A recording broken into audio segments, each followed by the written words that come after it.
DNF कुछ नहीं है भाई। किस लिए इतना हल्ला? क्यों डीएनएफ हो आप? क्योंकि आपने कुछ अलग ट्राई किया, आपने अपने कंफर्ट जोन से बाहर जाके कोई चीज़ ट्राई की, नहीं हो पाए कामयाब, कोई बात नहीं, अगली बार फिर कर लेंगे। कौन सी ज़िंदगी ख़त्म हो गई? हम कहते हैं कि एज ए एंटरप्रेन्योर की जर्नी है ये भी ना, एक रनर के तौर पे भी, कि भाई हार नहीं माननी है। ऐसे कैसे? कोई नहीं, डीएनएफ मतलब कहीं से आपको नहीं मिली ना, इन्वेस्टमेंट नहीं मिली, कोई नहीं, फिर से बूट स्ट्रैप करेंगे, अपना लगा देंगे पैसा। तो ये वैसा ही है कि ठीक है, आपने एक ट्रेनिंग की, नहीं कामयाब हुई, अगली बार फिर से करेंगे, दूसरे तरीके से करेंगे। तो डीएनएफ इतनी क्या बड़ी बात है?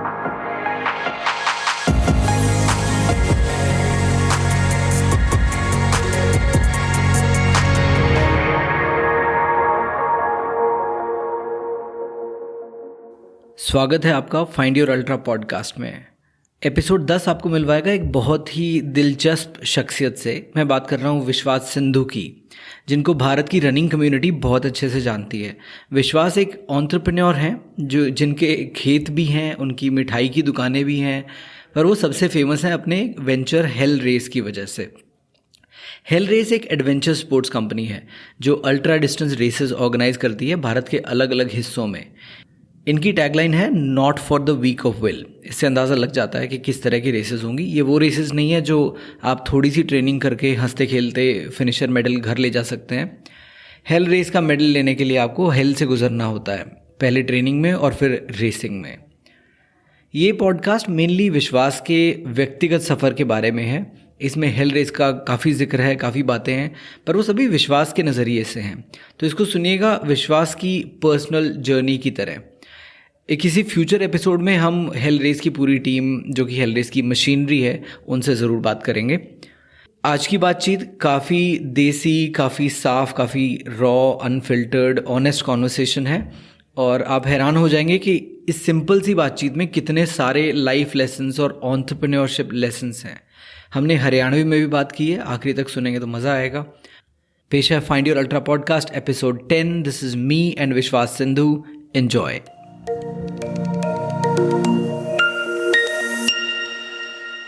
विश्वास भाई, फाइंड योर अल्ट्रा पॉडकास्ट में आपका स्वागत है।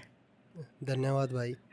बहुत अच्छा लग रहा है मुझे, एक तो आपसे मिलके इतने टाइम बाद यहाँ पे बैठे हम बात कर रहे हैं। और मुझे सबसे ज़्यादा खुशी इस बात की है कि आपने मतलब एक बार नहीं सोचा, आपने हाँ कर दी। मैंने आज ही शाम को आपको फ़ोन किया कि रिकॉर्डिंग करनी है और आपने मतलब मना नहीं किया। मतलब मेरे को समझ नहीं आता इसमें सोचना क्या है।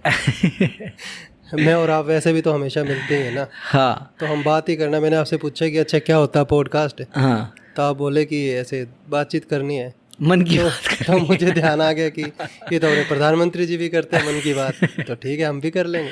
हाँ, जब मैंने पॉडकास्ट शुरू भी नहीं की थी तब से आप मेरी गेस्ट लिस्ट में हो।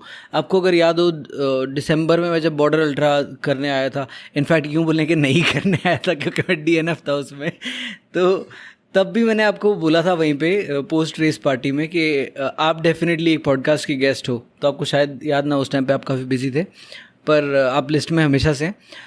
सो मैं इसलिए आया हूँ आपके पास कि मेरे को लगता है कि हेल रेस एक जो आपने रेस ऑर्गेनाइजिंग कंपनी, एक जिसको जानते हैं सारे रनर्स और रेसर्स, अभी ये काफ़ी डिफरेंट और यूनिक है हमारी रनिंग फ्रेटर्निटी में। ये मैंने एक्सपीरियंस किया 2 रेसेस करके हेल रेस की, ठीक है। अब कुछ लोग बोल सकते हैं कि भाई मैं किसी पर्टिकुलर रेस ऑर्गेनाइज़र को या किसी पर्टिकुलर रेस को प्रमोट कर रहा हूँ यहाँ पे, वो ठीक है। मतलब मेरे को अगर मैं खुद कोई चीज़ इस्तेमाल करता हूँ, मेरे को उसको प्रमोट करने में या उसके बारे में बात करने में कोई हर्ज नहीं। कल को हेल रेस की मुझे कोई रेस बेकार लगेगी और वो कमियाँ लगेंगी उसमें, तो मैं भी खुल के उसके बारे में बात करूँगा, राइट। तो ये, लेकिन जो आपने जो स्टैंडर्ड रेस किया है रेसिंग का यहाँ पे, मुझे लगता है बहुत ही सिग्निफिकेंट है। वो बहुत सिग्निफिकेंट है। मैं और मेरा दोस्त विप्लव और कोई जितने मेरे क्लोज फ्रेंड्स हैं, हेमंत, सूरज, अमित गुलिया, हम लोग बैठ के बात करते हैं जब भी, तो हम हेल रेस के बारे में और विश्वास सिंधु ने जो किया है हमारी रनिंग कम्युनिटी के लिए, उसके बारे में ज़रूर बात होती है। अल्ट्रा रनिंग कम्युनिटी के बारे में खासकर। ज़रूरी नहीं कि खाली, क्योंकि आप हाफ मैराथन तो अभी नहीं कराते मेरे ख्याल से, राइट। तो मैंने कहा चलिए बात करते हैं हेल रेस के बारे में। एक तो पूरे सफ़र के बारे में मुझे बात करनी है, ये जर्नी आपकी कैसी रही है यहाँ तक की, कैसे पहुँचे, और फिर उसके बाद स्पेसिफिक क्वेश्चंस में घुसेंगे कि हेल रेस में क्या क्या कैसा होता है। तो एक तो अभी आप मेरे को कह रहे थे कि जैसलमेर में हमने बात की थी, तो डेफिनेटली बात की थी हमने, बट मुझे हमेशा ऐसा ही लगता था कि यार मतलब मैं भी किसी की पॉडकास्ट लिस्ट के अंदर क्यों ही होऊंगा, क्योंकि मुझे थोड़ा सा जो मोटिवेशनल इंस्पिरेशनल जो हर जगह पे घुसा देते हैं हम, तो मुझे थोड़ा सा बनावटी चीज़ें लगती हैं। मुझे ऐसा लगता है कि ये शब्द हमने ईजाद कर लिए हैं अपनी चीज़ों को बेचने के लिए, क्योंकि अब मेरे फादर का ही लगा लो, वो कहते हैं कि यार तू मोटा हो गया, तू अपना कर ले, कुछ ध्यान नहीं रख रहा, ये नहीं कर रहा। वो रोज़ सुबह उठ के मतलब 5 बजे उठ के वो घूमने चले जाते हैं। छोटा भाई है वो भी हर रोज़ जिम में जाता है, बट मैं नहीं जाता हूँ।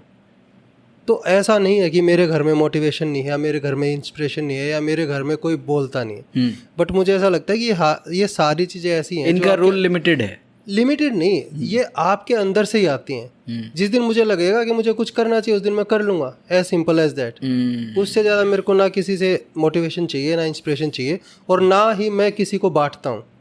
तो इसलिए मैं ऐसा ही सोचता था कि मतलब मैं क्यों ही हूँगा जब मैं इस तरह की बातें कर ही नहीं सकता कि भाई मैं आपको मोटिवेट कर सकूँ, मैं आपको इंस्पायर कर सकूँ, तो मैं क्यों किसी की लिस्ट में होना चाहिए।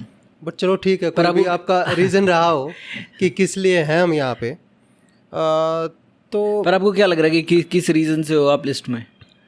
कुछ भी हो सकता है, माइट बी हेल रेस के कारण रहा हूँ, as a race director of hell race. मैं थोड़ा सा आपको बैकड्रॉप दूं इसका। जैसे हमने एक तो मैं पूरी एकदम वापस जाता हूँ कि जहाँ से मेरा इंट्रोडक्शन हुआ था हेल रेस का। हम लोग 2017-18 में हम लोग जॉब करते थे फिट्सो में, विप्लव और मैं। हम लोग वेबसाइट देख रहे थे और वेबसाइट देख के मैं बता रहा था विप्लव को, यार क्या एक तो अच्छा डिज़ाइन या अच्छा कंटेंट किसी को वैसे ही देख के लगता है कि ये अपने काम को लेके सीरियस है आदमी शायद। तो वो देखा मैंने और मैंने बोला विप्लव को, यार ये करनी है मुझे। उसने बोला मैंने तो एक की हुई है, सोलंग करने गया था और DNF था, बहुत ही ज़बरदस्त रेस है, बड़े सही ऑर्गेनाइज है और कुछ खास वो पैसों वाला भी सीन नहीं था कि बहुत महंगी रेस हो।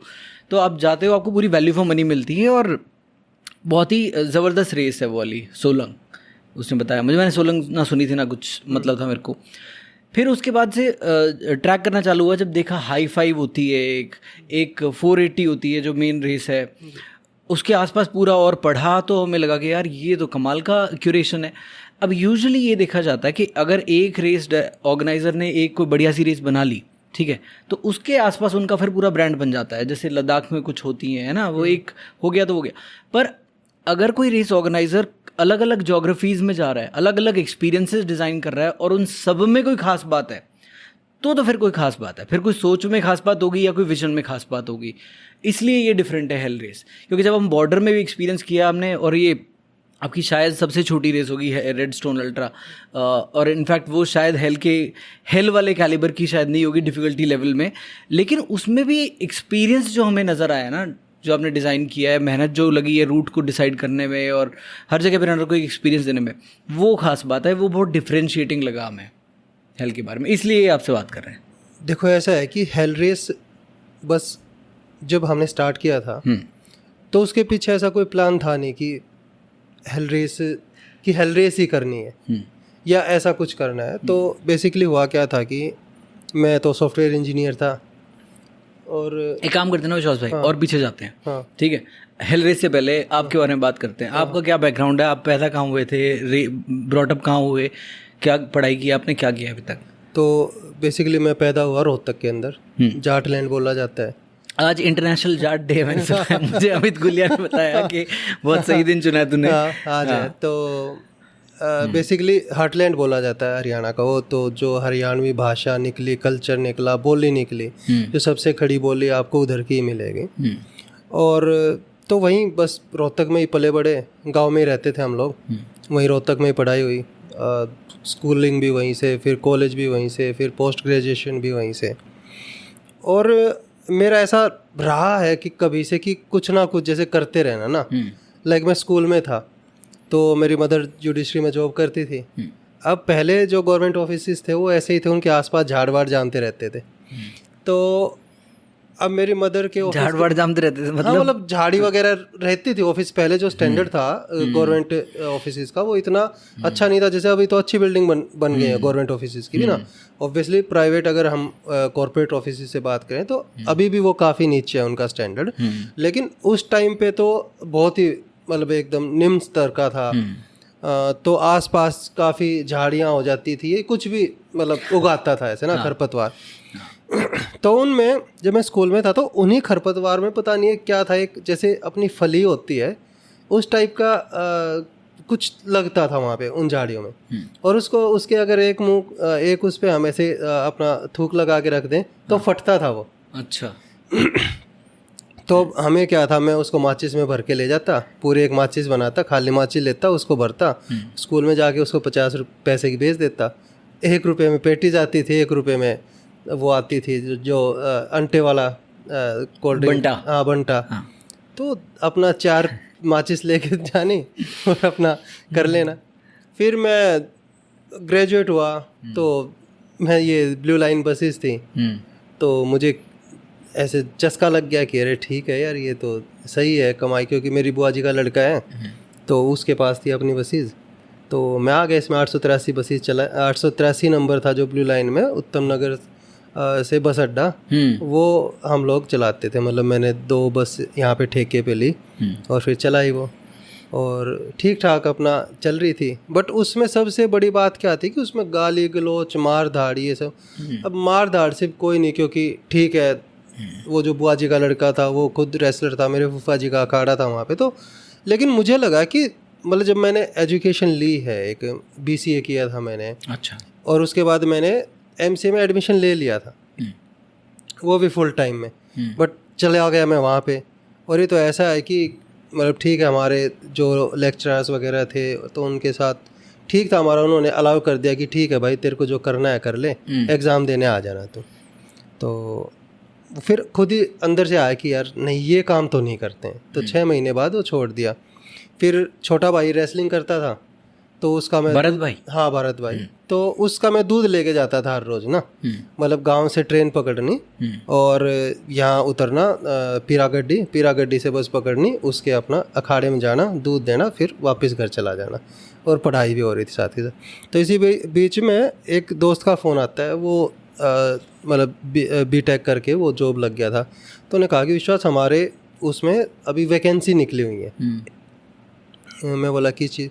तो बोला उसमें कुछ नहीं, ग्रेजुएट ही मांग रहे हैं, मतलब कंप्यूटर ग्रेजुएट ही मांग रहे हैं, मास्टर्स नहीं मांग रहे, तो तू आ जा।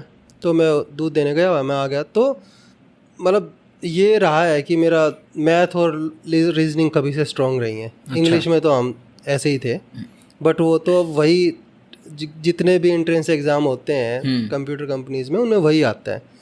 तो उन्होंने आया तो टेस्ट लिया, टेस्ट क्लियर हो गया, फिर इंटरव्यू आया, इंटरव्यू क्लियर हो गया। तो HR ने बोल दिया कि ठीक है जाओ, हम आपको इन्फॉर्म करेंगे। हम तो फिर वही सुबह दूध लेना, भारत भाई के लिए दूध पहुंचाना, फिर वापस अपने। तो पहले जब जिस टाइम पे मेरी जॉब लगी है 2004 की बात है, तो उस टाइम पे मतलब इतना रेवोल्यूशन नहीं था मोबाइल इंडस्ट्री में कि हर किसी के पास मोबाइल हो या कुछ। तो गांव में लैंडलाइन ही होते थे, और लैंडलाइन भी हमारे घर में नहीं था, किसी पड़ोस के घर में था। तो उनका फ़ोन आता है कि अरे अब वहाँ पे विश्वास के नाम से कोई जानता नहीं गांव में, मेरा नाम नीटू। अब इन्होंने कहा कि अरे कोई विश्वास सिंधु से बात कराओ, तो कहें कौन विश्वास? फिर किसी को पता होगा आसपास कि अरे उनका नाम है, उन्होंने फादर का नाम पूछा, फिर तो उन्होंने दिया, अरे तेरा फ़ोन है। तो फिर HR ने बताया कि भाई तेरी ज्वाइनिंग है, ऐसे ऐसे करके। तो हमने कर लिया ज्वाइन यहाँ पे। बस ऐसे इस सफ़र की शुरुआत हुई। तो जॉब लग गई। जॉब किस चीज़ की थी? तो जॉब एक इलेक्ट्रोवर्क टेक्नोलॉजीज होती थी। अच्छा। तो उसमें अभी तो उसको डाटा एनालिसिस बोल देते हैं। तो हमारा काम ये था कि हम डिफरेंट जो वेब पेजेस हैं उनको अपने पहले क्रॉल करते थे। एक सॉफ्टवेयर होता था बेसिकली। अच्छा। तो उनमें हमें क्यूरीज लिखनी होती थी, जैसे हम SQL वगैरह की क्यूरीज लिखते हैं। तो एक लैंग्वेज थी, उसकी अपनी एक लैंग्वेज थी उस टूल की ना। तो हम उस टूल की लैंग्वेज देते, और वो डिफरेंट जैसे मेक माई ट्रिप हुआ या booking.com हुआ या Expedia हुआ, तो ये उसके क्लाइंट थे। तो बेसिकली जो कंपैरिजन के लिए वो डाटा, ये क्लाइंट्स क्या आते हैं कंपैरिजन के लिए डाटा रखते हैं कि मेक माई ट्रिप किसी होटल का कितना रेट दे रहा है। अच्छा। और booking.com कितना दे रहा है या Expedia, तो ये उसके अकॉर्डिंग फिर अपने प्राइस सेट करते हैं। अच्छा। ताकि क्लाइंट्स को लगे ना, अब क्लाइंट तो ऐसा है कि यार सेम ओबरॉय का किसी में 22,000 रुपये है, किसी में 22,500 और किसी में 25,000 रुपये, तो ऑब्वियसली गेस्ट तो 22,000 वाला लेगा। तो उसके बेसिस तो हम ये काम करते थे, डेटा एनालिसिस से मिलता जुलता काम था। हाँ, डाटा को करना, रिपोर्टिंग करना, फिर उसका पूरा एनालिटिक्स जो भी था ये। फिर उसके बाद में वहीं से फिर ऐसा होता ना कि इनिशियली तो इंसान किसी भी चीज़ जो उसको मिल जाती है वो कर ही लेता है, उसमें घुस जाता है। हाँ। फिर उसके बाद वो सोचता है कि रे चल यहाँ से। फिर मैंने सॉफ्टवेयर टेस्टिंग के अंदर अपने आप को स्विच किया। फिर सॉफ्टवेयर टेस्टिंग कौन से साल की बात है ये? 2004 में जॉब लगी मेरी, तो 2004, 5 और 6 तो इसी में रहा। फिर 2007 में मैं सॉफ्टवेयर टेस्टिंग में चला गया। तो 7 से और 13 तक मैंने सॉफ्टवेयर टेस्टिंग, तो बेसिकली ऑलमोस्ट 10 ईयर्स मैंने सॉफ्टवेयर इंडस्ट्री में लिए। अच्छा। और फिर लास्ट में जाते जाते थोड़ा सा परफॉर्मेंस टेस्टिंग, JMeter वगैरह, पाइथन स्क्रिप्टिंग वगैरह, तो ये सब आ गया, तो इंटरेस्टिंग तो रहा। फिर क्या हुआ कि 2012 में एक फ्रेंड है मेरा कॉलेज टाइम का, और he is my best friend, मतलब not one of the but he is my best friend. और तो उसने कहा कि अरे विश्वास, ऐसे कोई ट्रैकिंग वगैरह होती है, YHI यूथ हॉस्टल जो करवाता है, हाँ, तो कि चल चलते हैं। और तो उसने ये नहीं कहा कि चल चलते हैं, उन्हें कहा कि मैंने बुकिंग कर दी है हम 3 लोगों की, उसकी, मेरी और भारत की। तो तब तक भारत भी रेसलिंग छोड़ चुका था क्योंकि उसके कमर में कुछ चोट लगी थी रेसलिंग की। तो मैं बोला यार चलते हैं फिर। तो हम गए तीनों, हमने ट्रैकिंग। अब वहाँ पे क्या क्या हुआ ये तो एक बड़ा वो हो जाएगा काफ़ी। तो ट्रैकिंग की क्या होता है ना कि जब आप 10 साल एक डेस्क की जॉब करते हो और उसके बाद एकदम आपको बड़े पहाड़ और बर्फ़ और ये सब कुछ देखने को मिल जाए, तो फिर मन में कुछ होता है, मतलब ना अंदर की, अरे भाई तू मतलब क्या ही कर रहा है अपनी लाइफ के साथ ना, एकदम उस तरह से। तो फिर उसके बाद 13 आया, तो एक ट्रैक किया मैंने 12 में, फिर 13 में मैंने 2 ट्रैक और किए। फिर ऑफिस वाले बोलने लगे यार तेरे को रोज़ 1 हफ्ते की छुट्टी चाहिए होती है तेरे को। और मुझे भी ऐसा लगा कि मतलब मैं अब जस्टिस नहीं कर रहा हूँ अपने जॉब के साथ ना। मैं बैठा हूँ कंप्यूटर पे, काम मुझे करना चाहिए कंपनी का, बट मैं ढूंढ रहा हूँ कि अच्छा और कौन सा ट्रैक है, अच्छा और कौन सा ट्रैक है, आसपास और कहाँ जा सकते हैं। तो ये अच्छा लेह के अंदर, मनाली लेह कि आप अगर बाइक से जाओ या 4x4 व्हीकल चाहिए, तो उस तरह की वो पूरा एक तरह से मतलब कोताहल जो बोलते हैं आपके अंदर चल रहा होता है। तो फिर मैंने सोचा कि यार छोड़ ही देनी चाहिए। तो मेरे सीनियर थे, तो उन्होंने बताया कि सर मैं जॉब तो छोड़ दूँगा। तो बेसिकली हम क्या कि फिर ट्रैक पे गए हुए थे, ये पिन पार्वती का ट्रैक था। तो तब उनका फ़ोन आता है, तो उस टाइम पे वो चल रहा होता ना अप्रेजल का, ये पूरा साइकिल चल रहा होता। तो उनका मेरे पास फ़ोन आया कि विश्वास यार देख, अगर तेरे को छोड़नी है तो मैं ये रैंकिंग किसी और को अच्छी दे सकता हूँ, और अगर तेरे को करनी है तो फिर मैं उसके अकॉर्डिंग तेरी रैंकिंग दूँगा, जो भी उसमें जो पॉइंट सिस्टम होता है। अभी एग्जैक्ट टर्म का तो अभी मेरे को पता भी नहीं क्या होती हो। तो मैं बोला कि ठीक है सर मेरे को तो छोड़नी है। तो बोला कि तू रिज़ाइन कर दे। तो मैंने कसोल से रिज़ाइन किया वहाँ से ईमेल किया मैंने कि ठीक है, तो बस ये छोड़ दी। तो उस टाइम पे कुछ सोचा नहीं था। फिर बस छोड़ी जॉब, मैं अपना बाइक उठाई और राजस्थान घूमने चला गया। अच्छा। फिर वापस आया तो मैंने एक ट्रैकिंग कंपनी स्टार्ट की, ट्रैक बुल्स के नाम से। अच्छा, तो एक बात बताओ, ये पे जो आपने बताया जो पहला ट्रैक आपने किया था, उसमें कुछ ऐसा हुआ था जिससे आपका दिमाग काफ़ी खुला एक बार को? क्या हुआ था उस ट्रैक में? ऐसा नहीं है, उससे पहले भी मतलब मेरी एक क्या होता है कि एंटरप्रेन्योर की एक जर्नी होती है बेस, या हर किसी के अंदर होता है या पता नहीं कुछ के अंदर होता है, मुझे नहीं पता। बट मेरे अंदर वो कहीं ना कहीं था कि मैं एंटरप्रेन्योर भी नहीं बोलूँगा, बट कहीं ना कहीं उसको एक ऐसे आइडियाज़ आते रहते थे कि अरे यार ये चीज़ है, ये कर सकते हैं। वो डिब्बी से चालू हो गया था वो सब? हाँ, तो उस जैसे एक सर्च अंकल करके मैंने बनाया, तो उसके ऊपर काम किया। लेकिन क्या होता है ना, हम जैसे बंदों के साथ क्या प्रॉब्लम रहती है, क्योंकि हमारे ऊपर कोई भरोसा नहीं कर पाता कि ये बंदे भी फोड़ देंगे। क्या जाट कॉलेज रोहतक से आया हुआ बंदा बेंचो क्या ही उखाड़ लेगा? अगर हमारे पीछे भी ठप्पा लगा हो IIT IIM का, तो कोई भी हमें फंड कर देगा। और जिस लेवल के आइडियाज़ पे मैं काम कर रहा था, उसके लिए आपको फंडिंग की तो ज़रूरत थी। तो इसलिए अब मैं बताऊं, सर्च अंकल था, उसमें ये था कि अभी हम गूगल के ऊपर सर्च करते हैं कि अच्छा यहाँ क्या है, यहाँ क्या है। वो उस टाइम की बात है, आई थिंक ये 2010 की। तो सर्च अंकल का क्या था कि आप जस्ट एक क्यूरी पोस्ट करो और उसके अकॉर्डिंग वो हर किसी को चली जाए। लाइक आपको कहीं पे एक पार्टी करनी है तो आप हर किसी को कॉल करते हो कि अच्छा यार हम 20 बंदे हैं तो आप बताओ हमें क्या रेट दोगे। आज के दिन भी एक ये प्रॉब्लम तो है ही ना। तो अगर आपके पास कोई एक ऐसा वो हो कि आप उस पर डालो जस्ट, और सबके पास एक जो उस एरिया के अंदर जिसमें आपको करनी है उसके हर एक बार या बायब्स के पास या एक रेस्टोरेंट के पास एक वो चली जाए, then they automatically quote you and then you can choose कि अच्छा यार मेरे को इससे, तो इस तरह से का कोई आइडिया था। फिर उसके बाद क्योंकि उस टाइम पे यहाँ पे ओला उबर थी नहीं और ट्रांसपोर्ट की बहुत ही बड़ी प्रॉब्लम थी, तो मैंने और मेरे दोस्त ने सोचा कि क्यों नहीं, क्योंकि पहले यहाँ क्या होता है ना कि इसके हर सेक्टर में किसी ना किसी एक पेड़ के नीचे ये टैक्सी वाले बैठे होते थे कि XYZ टैक्सी, फलाना ढिमकाना टैक्सी, इस तरह से। तो सोचा कि क्यों नहीं हम एक ऐसा सिस्टम बनाएं, क्योंकि उस टाइम पे हमें पता नहीं था, क्योंकि हम देखो टेक्नोलॉजी वाइज तो इतने स्ट्रांग नहीं थे कि उन चीज़ों को कर लें, या माइट भी वैसी कोई चीज़ उस टाइम पे स्टार्टिंग आइडिया वाइज थे। हाँ कि तो हमने ऐसा सोचा कि अगर सेक्टर 46 से कोई क्यूरी आ रही है तो सेक्टर 46 में जो बंदे आ रहे हैं तो डायरेक्ट उनके पास मैसेज चला जाए कि यार somebody is looking for this, और आप उससे कांटेक्ट कर लो। एक सिंपल सा वो था, किसी को यहाँ से वहाँ जाना है तो उसको आप कोटेशन भेज सको मैसेज पे ही, या क्योंकि उस टाइम पे व्हाट्सएप वगैरह आया नहीं था, तो सब it's like text message.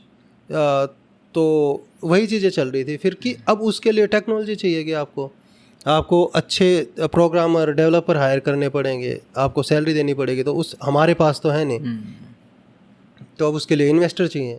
Investor कोई हमारे लिए आएगा नहीं, तो हम वो छोड़ते चले गए। अच्छा ये आइडिया आया, फंड रेजिंग भी एक गेम है ना अपने आप में, वो भी आपको सीखनी पड़ेगी अगर ये भी कर नहीं। फिर क्या पता हमें उतना अच्छी तरह झूठ ना बोलना आता, क्योंकि हम जाट कॉलेज जैसे वो कॉलेज में आपको नहीं सिखाया जाता ना वो चीज़ें कि किस तरह से आप फेक पूरे का पूरा एक प्लान बना के आप खड़ा कर सकते हो कि मतलब सुनहरे सपने दिखा दो आप किसी को। हाँ, तो उस कारण से भी ये था कि फिर छोड़ ही दिया कि यार चलो जॉब तो छोड़ ही देते हैं, देखेंगे आप क्या करेंगे ना कुछ। हाँ उस बीच में क्या हुआ कि फिर मैंने सोचा कि कुछ ऐसा करो कि जो हमारी औकात हो ना। तो फिर हमने मिठाई की दुकान ओपन कर ली 2010 में, क्योंकि मुझे केयर स्वीट्स, क्योंकि मुझे समझ आ गया था कि अगर मेरे को अपने किसी भी ड्रीम को किसी एक मुकाम तक पहुंचाना है तो आपको बैकअप तो चाहिएगा। और मैं ये सलाह किसी भी एक जो स्टार्टअप को या एंटरप्रेन्योर जो बनना चाहता है उसको देना चाहता हूँ कि आपका जो मेन प्राइमरी गोल है ना, आप उसको कभी मरने मत दो, क्योंकि जब वो मरता है ना तो उसके साथ और भी 1000 एंटरप्रेन्योर के दिल टूट जाते हैं और ख़त्म हो जाते हैं कि भाई देख क्या हो गया, पैशन था तुम्हारा, क्या उखाड़ लिया तुमने। तो वही था कि आप एक ऐसा बैकअप प्लान तैयार करो कि जहाँ से आपकी रोजी रोटी चलती रहे, चाहे आप पार्ट टाइम एक जॉब रखो या आप कोई एक ऐसा बिजनेस स्टार्ट कर लो कि जो आपको लग रहा है कि यार इतने तो पैसे निकाल ही देगा।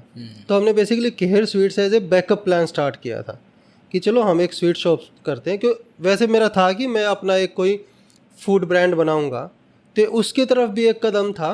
और मुझे लगता था कि किसी भी एक बड़े आइडिया के ऊपर मैं काम करूँगा तो उससे जल्दी मैं यहाँ से अर्निंग स्टार्ट कर सकता हूँ। और भारत भी था तो क्योंकि उसको चोट लगी थी तो उसको भी कुछ ना कुछ करना था, और ये हम दोनों का एक सपना था। तो हमने केयर स्वीट स्टार्ट किया 2010 में, तो 2013 तक आते आते वो भी इस्टेब्लिश हो गया था। और मुझे लगने लग गया था कि अब मैं अगर कुछ ना भी मुझे मिलेगा तो कुछ ना कुछ तो हम कर ही लेंगे दोनों भाई मिलके ना। और यहाँ पे भी एक ये भी है कि हमारी जॉइंट फैमिली है, और आपकी सक्सेस में जॉइंट फैमिली एक बहुत ही इम्पोर्टेंट रोल प्ले करती है, मैं आपको बता रहा हूँ ये भी ना। तो अगर आपको कुछ भी करना है ना तो फैमिली मतलब मस्ट, उसके बगैर आप कुछ नहीं कर सकते। कई बार हमें लगने लग जाता है कि अरे ठीक है इट्स माई लाइफ, बट जब तक वो इट्स आवर लाइफ होता है ना तो ज़्यादा स्ट्रॉन्ग एक स्टेटमेंट है वो, तो मुझे ऐसा लगता है। तो बस केयर स्वीट्स चल पड़ा, तो हमने फिर जॉब छोड़ दी, फिर हम घूमे फिरे, साइकिलिंग से मनाली ले कर लिया, फिर -40 डिग्री में ले से पेंगोंग कर लिया। अच्छा, आपने मनाली ले साइकिलिंग की? हाँ, मनाली से ले की मैंने 2014 में। 2015 में भाई इससे पहले कि हम ये वाला थ्रेड छोड़ दें और दूसरी बात पे आ जाएं, मैं एक पॉइंट यहीं पे रिआइटरेट करना चाहता हूँ जो आपने अभी बोला ना अपने पैशन के बारे में। एलिजाबेथ गिलबर्ट एक राइटर है जिसने ईट प्रे लव किताब लिखी थी, जिसके ऊपर फिल्म भी बनी थी, जिसमें जूलिया रॉबर्ट्स ने एक्टिंग की थी। एक्चुअली मैं मतलब पढ़ता नहीं ज़्यादा। हाँ, अच्छा। और अगर पढ़ता हूँ भी तो शायद हिंदी ज़्यादा पढ़ता हूँ। हाँ, तो ये हॉलीवुड की फिल्म थी, बहुत फिल्म तो इतनी फेमस नहीं थी, किताब बड़ी फेमस हुई थी, उसने काफ़ी लोगों की लाइफ चेंज करी उस किताब में, तो वो राइटर उसके बाद से बहुत फेमस होगी। उसके एक्चुअली उसने और भी जो किताबें भी लिखी है ना, वो भी बहुत बेहतरीन लिखी हैं। एक उसने लिखी है, मैं किताब का नाम भूल रहा हूँ, जो रिसेंटली पढ़ रहा हूँ मैं, उसमें उसने अपने पैशन के बारे में ऐसी कुछ बात करी है सिमिलर जो आपने बताई ना, उससे मिलती जुलती। वो यही बोल रही है कि राइटिंग मेरा पैशन था, लेकिन अगर मैं दबाव डाल देती इस राइटिंग के ऊपर कि मेरे बिल्स पे कर अभी से, तो ये शायद कब का मर चुका होता। तो मैंने हमेशा से एक नौकरी रखी है, इवन बेस्ट सेलर किताब भी होगी, $1 मिलियन की उसको डील भी मिल गई, तब भी एक नौकरी छोड़ी नहीं है उसने कि मेरे को कोई फ़र्क नहीं पड़ता नौकरी किस चीज़ की चल रही है, वहाँ पे ज़रूरी नहीं है, मेरा जो दिल लग रहा है वो राइटिंग में है, और इस राइटिंग के पैशन को ज़िंदा रखने के लिए मुझे वो काम करना पड़ता है। और इसमें दो चीज़ें हैं ना। हाँ, एक तो ये कि अगर आप जैसे नॉर्मली हम क्या करते हैं, मेरे पास 6 महीने का बैकअप है। नॉर्मली हम जब एंटरप्रेन्योर की एक जर्नी स्टार्ट करते हैं कि मेरे पास 6 महीने का बैकअप है, तो क्यों है आपके पास 6 महीने का बैकअप? वो 6 महीने का ऐसा है कि जब उस 6 महीने में से दिन घटने स्टार्ट होंगे तो इनिशियल 1 महीने तक तो आपको लगेगा कि हाँ हो जाएगा, और आप किसी के को अप्रोच भी कर रहे होगे कि कहीं से इन्वेस्टर मिल जाएंगे हमें, पर सपोज करो कि नहीं मिल रहे हैं, तब क्या करोगे? फिर वो 1 महीना कम होगा, फिर वो 2 महीने कम होंगे, फिर वो 3 महीने। अब आपको लग रहा है ये कि आपके प्रोडक्ट में दम है, बट उस दुनिया को पता नहीं कितने साल लग जाएं कि उसमें कितना दम है। लेकिन जब 6 महीने हो जाएंगे तब क्या? तो आपका तो जो बैकअप था वो तो ख़त्म, इन्वेस्टर आपको मिले नहीं, अब आप क्या करोगे? तो ख़त्म, आपका ड्रीम ख़त्म, उसको बंद करो, पेटी में डालो, वापस चले जाओ। एक दूसरा है आपके ऊपर कि आप एक ऐसा सपोर्ट सिस्टम तैयार कर लो अपने लिए कि यार चाहे इस चीज़ को तो कितना भी टाइम लग जाए ना, बट इसको मैं ले जाके छोड़ दूँगा वहाँ तक जहाँ तक मैंने सोचा है। और अपने बच्चों की फ़ीस भरने के लिए मैंने अपना ये सपोर्ट सिस्टम, चाहे वो एक जॉब हो part time as a consultant आप करो, या आप चाहे एक चाय की टपरी लगा लो भाई, एक इनकम स्ट्रीम की जहाँ से आपको आपके घर वालों को कोई प्रॉब्लम ना फेस करनी पड़े। सिंपल सी बात है। तो ऐसा ही हुआ कि जब हमने ये कर लिया, और उससे दूसरा फ़ायदा कि फिर आप अपने प्रोडक्ट को वो बनाते हो जो आप बनाना चाहते हो। अब सपोज करो कि आपके पास 6 महीने का बैकअप था, आपने दबाव में आके कहीं से इन्वेस्टर से पैसा भी उठा लिया, अब आप अपना प्रोडक्ट नहीं बना रहे हो, आप वो बना रहे हो जो इन्वेस्टर आपसे बनाना चाहता है। आपका ड्रीम तो ख़त्म ही हो गया वैसे बीच में। तो इन एनी कंडीशन सीन यही है कि आप अपने ड्रीम से उस पैशन से, उस प्रोडक्ट से कॉम्प्रोमाइज़ करते चले जाते हो अगर आपने एक बैकअप प्लान स्ट्रॉन्ग नहीं बनाया है तो, या एक कंटिन्यूअस एक जो आपको बैकअप देता रहे, एक ऐसा कोई आपने चीज़ें तैयार नहीं की अपने लिए। तो मेरे केस में वो सॉलिड था कि जो मैं कर रहा हूँ कि हेल रेस मेरा पैशन है, इसको मैं अपने तरीके से बनाऊँगा। किसी एक रनर के लिए, या किसी एक इन्वेस्टर के लिए, या किसी एक इन्फ्लुएंसर के लिए मैं इसके अंदर तोड़ मरोड़ नहीं करूँगा। अब वो मैं गलत भी हो सकता हूँ, जो क्योंकि ये तो मैं सोच रहा हूँ ना कि मैं ऐसा प्रोडक्ट, हो सकता ना कि मैं गलत हूँ, बट ठीक है, अगर गलत भी हूँ तो मैं गलत हूँ ना, मैं रिस्पॉन्सिबल हूँ उसके लिए। क्योंकि वो जैसे मेरे फादर बोलते हैं कि हर इंसान अपनी सक्सेस और फेलियर के लिए खुद जिम्मेवार होता है। तो अगर वो फेल हुआ, वो अच्छा नहीं बना, तो उसके लिए फिर मैं जिम्मेवार हूँ। मैं किसी विपिन को या विप्लव को या हेमंत को या अमित गुलिया को जिम्मेवार नहीं ठहराऊँगा कि भाई देख मेरे पास तो पैसे नहीं थे तो इसलिए मेरे को ऐसा करना पड़ा। अब ये ठीक हो रहा है या गलत हो रहा है, तो इसके लिए मैं जिम्मेवार हूँ, मेरी टीम जिम्मेवार है, और मैं उसकी फुली रिस्पॉन्सिबिलिटी ले सकता हूँ, क्योंकि वो मैंने ही बनाया है और किसी के दबाव में नहीं बनाया वो। भाई मेरे को उम्मीद नहीं थी कि एंटरप्रेन्योरशिप और ये लाइफ लेसन्स इतने सारे मिलेंगे इसमें। मुझे लगा था कि रेसिंग की बात करेंगे, बट आई थिंक बहुत ही यूज़फुल है ये। मैं आपको बता रहा हूँ कि मैं कब से पॉडकास्ट सुन रहा हूँ, तो और ये असली इसीलिए मैं ये बोल रहा हूँ, और आप यहाँ मोटिवेशनल स्पीकर की तरह नहीं आए हो, आप अपनी रनिंग जर्नी शेयर कर रहे हो। नहीं, इसमें मोटिवेशन है भी क्या? नहीं है, दुनिया भर का है। आपको मतलब मुझे नहीं समझ आ रहा आपको क्यों नहीं दिख रहा है। इसमें यही तो असली मोटिवेशन है कि रियल स्टोरी है, और रियल स्टोरीज ही मोटिवेट करती हैं। एनीवे छोड़ो आप मोटिवेशन को, आगे बढ़ते हैं। हाँ, तो हेल रेस फिर आपने सो मनाली ले कर लिया, आपने एडवेंचर ट्रिप्स पे जाने लग गए, उसके बाद आपने फिर हेल रेस का कंसेप्शन या रेसिंग या अल्ट्रा रेसिंग का कॉन्सेप्ट कहाँ से आया? तो मुझे तो कुछ पता था नहीं इसके बारे में ना, लिटरली कुछ नहीं पता था। तो क्या हुआ कि अब मनाली ले हो गया, तो क्या होता है कि ये एक ऐसा नशा है, बेसिकली एडवेंचर एक ऐसा नशा है कि अगर आपको एक बार लग जाए तो फिर वो बढ़ता चला जाता है कि अच्छा अब ये कर लिया, अब क्या, आपको मज़ा आने लगता है। तो मनाली ले कर लिया, तो अब साइकिलिंग की दुनिया में तो उसी को ऐसा माना जाता है कि भाई पता नहीं क्या ही कर लिया, और बहुत से लोग उसको पता नहीं क्या क्या कह के बेचते हैं कि इसके लिए तो बंदा वहाँ पे तो डेथ हो सकती है, एमएस हो सकता है, फलाना ढिमकाना, वट एवर इट इज़। सच भी हैं वो चीज़ें, वैसे कुछ मतलब झूठ नहीं है उसमें, पॉसिबल है। हाँ, AMS असली चीज़ है। आप माउंटेन में हो ना, हाँ, तो कुछ भी हो सकता है। हाँ, लेकिन मैं ये कह रहा हूँ कि वो आपको शॉर्ट आउट करनी है चीज़ें ना, किसी के कहने से या ना कहने से कोई फ़र्क नहीं पड़ता। और लेकिन मैं उन टर्म्स पे कभी बात नहीं करता, इवन जो 480 दौड़ने आते हैं उनके साथ भी इस टर्म पे बात नहीं करता। मेरे सिंपल सी एक टर्म है कि अगर आपकी बॉडी ने उस वेदर कंडीशन को, उस एल्टीट्यूड को अडॉप्ट कर लिया है, तो फिर तो आप कर लोगे उस चीज़ को ना। लेकिन अगर नहीं किया है तो आप नहीं कर पाओगे। अब वो अडॉप्ट करना है ना करना, उसको आप क्या टर्म देते हो साइंटिफिक लैंग्वेज के अंदर, AMS भी हो सकता है, हैप भी बोलते हैं, हाइपरथर्मिया, और ये सब कुछ हो जाता है। तो कुछ भी उसका है, लेकिन उसमें एक ही कंडीशन है कि अगर आपकी बॉडी अडॉप्ट कर लेती है उन कंडीशंस को और उसके अकॉर्डिंग अपने काम करने लग जाती है, तो देन एवरीथिंग इज ईजी। तो वही सीन था कि हम तो यहाँ पे, मैंने शायद 10-12 राइड की होंगी, तो मुझे तो इतनी लॉन्ग राइड करने का मतलब साइकिल पे एक एक्सपीरियंस भी नहीं था।